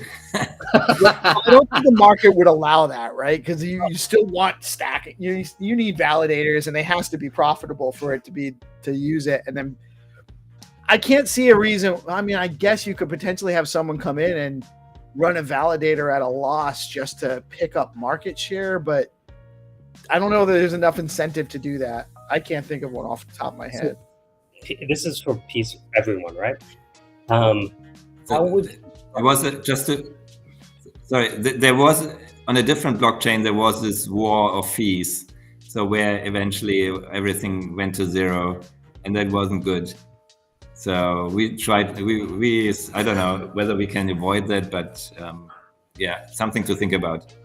That is actually something. How would you prioritize who is most affected by this SIP, would you say? Stackers. Stackers looking to move around and try out different pools. Yeah, and that was also the main motivation to come up with this idea. So I mean, essentially, we're saying this while you're having all this flexibility of switching, you are earning more because you're not being penalized during that cooldown period. So essentially, if you are a person who moves your settings, from time to time, you'll be earning more Bitcoin than before. Right. Yeah, correct. Will you create like a virtuous carousel? Right? Or you just constantly I don't think you're going to see all of a sudden like tons of people constantly moving, but you're going to see, like, there have definitely been times where I thought about moving to another pool and I didn't because I was locked in and I had to wait and I had a cooldown period and I'm going to lose rewards. And then I forget about it. I lose track of it because it's not something that's always constant front of mind. It's a background thing. You stack once and you forget about it. That's, I don't have to restack with the pools I've been in. So I think it just makes it so that you'll see more matriculation across different, people moving from pool to pool, just because when they have the inkling to do so, they can easily do it without many roadblocks or reasons to hesitate. So I think it'll make it it's a better experience for users. So essentially it's giving you more choice in how you allocate capital on a daily basis. And it makes it easier to make different choices, to pivot, to change your mind, to do something else. In a world where we are attracting institutional adoption seemingly every couple of weeks, there's rapidly.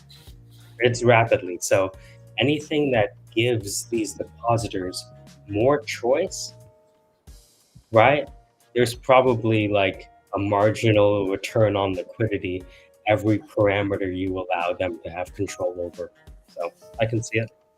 So is anything apart from you said you will edit your SIP?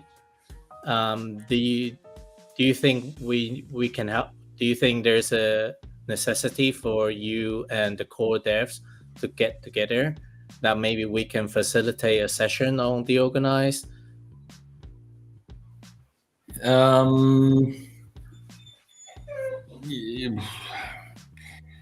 Yeah,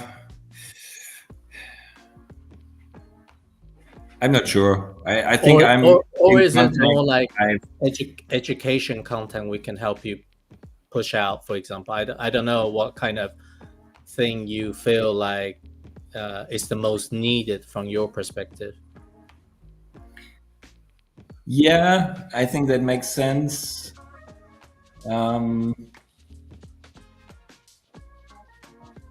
This Yeah, would I don't know. require, would this would require a vote to get? Yeah, it's a hard fork. Yeah.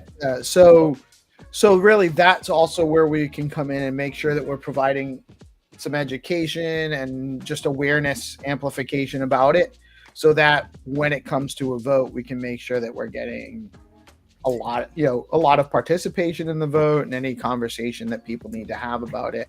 I can't see a lot of pushback from anybody on why they wouldn't want to adopt this, but you never know until it's out there and people are, I mean, they've had plenty of time to actually weigh in on it too, right?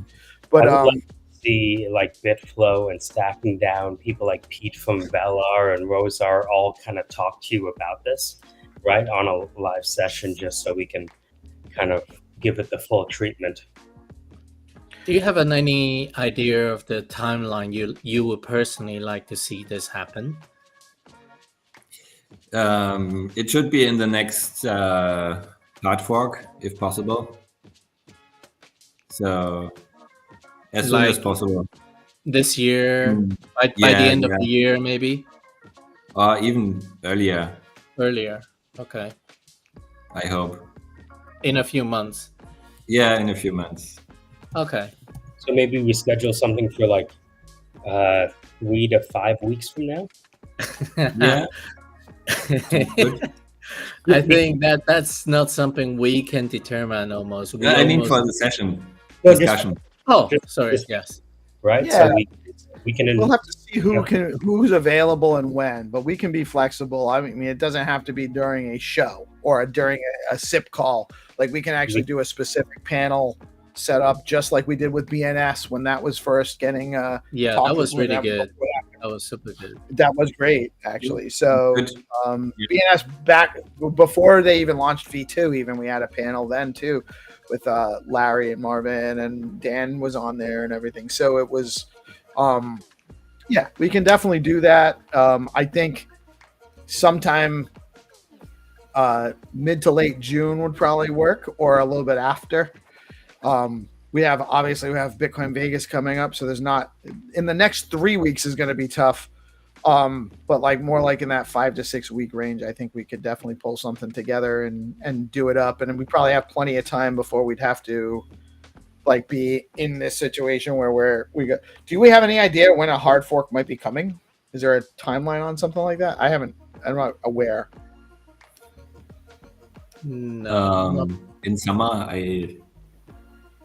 I don't know. So there's some discussions going on. So we might need to act a little bit more urgently than mid to late June. Mid to late June, probably a good time frame. Yeah. I mean, the code developer also need whatever time they need to actually change the code or write the code and do all the testings. So I think unless we basically need to connect with the code developer to understand that. But prior to that, I guess the only thing we can do is, like you said, maybe in June we host another session, and maybe if Peace, you can lead that up, that would be great as a SIP deputy for this SIP. Sure, make that happen. We have a lot of lead time on it, so I'll start. I'll get together with Freejared, see who he wants to have, who he would like to invite to that, and then we'll prioritize that list, and then we'll coordinate with their time availability, and we'll make it happen. Yeah. Cool. Awesome. Excellent. Anything else? Thank you guys so much, by the way, GP and Blockface for holding it down this morning while I was on location. And great show, great stuff. I'm super excited. Thank you all for tuning in. We've had another great turnout. Tons of people tuning in to see what's going on in our ecosystem, and I hope somebody won the big. Did anyone win the jackpot on the meet? No one won. It wrote again until Monday. All right, so guys, tune in Monday. Just quick. I just got a reply from John Light, Litecoin, who proposed that op return thing. He said he'll reach out to Fridger for collaboration. Awesome. That's awesome. Very cool. maybe we should have him on soon to talk about it a little yeah, too. why not? Because it's all part of the stacking thing. It's just the proof of burn part is just a 100 block. Optimize that and optimize the rest to that 2000 block. It's all part of the package to go together, I think. Awesome stuff. Was there anything else you wanted to touch on, Hero, before we wrap it up? No, that's it. I'll catch up with the Blockface after, or just sometimes. But yeah, it's all good. Really appreciate all you guys' effort to help the builders, highlighting the builders' innovation. This is also builders, innovations in stacks. It's pretty awesome. And we got so much going on in our ecosystem. We are so blessed to have guys like Frieger. I'm Frieger and Dan with us today, and all the guys that are I say guys, but all the people in our ecosystem that are just constantly iterating. There's so much happening in our ecosystem on the app level, at the core dev level. SIPs being proposed, all sorts of functionality coming. And then all these collaborations and adoptions coming. Like, we are really, really very fortunate to be where we are in this thing. Thank you all for tuning in. Thank you for utilizing DeOrganized to help reach the audience, reach the community with these things. And we will be back on Monday. Make sure you get out and support the ecosystem. We have Purple Pill Friday at 5 p.m. Dan, I think someone from BoostX is also hosting a space at the same time. So I hope they're not boxing you in too much.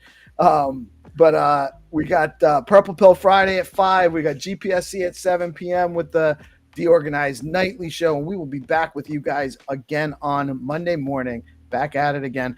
We are DeOrganized Media, coming at you live every Monday through Friday. Thank you all for tuning in today. Thank you, Dan. Thank you, Frieger. Thank you so much, Hero.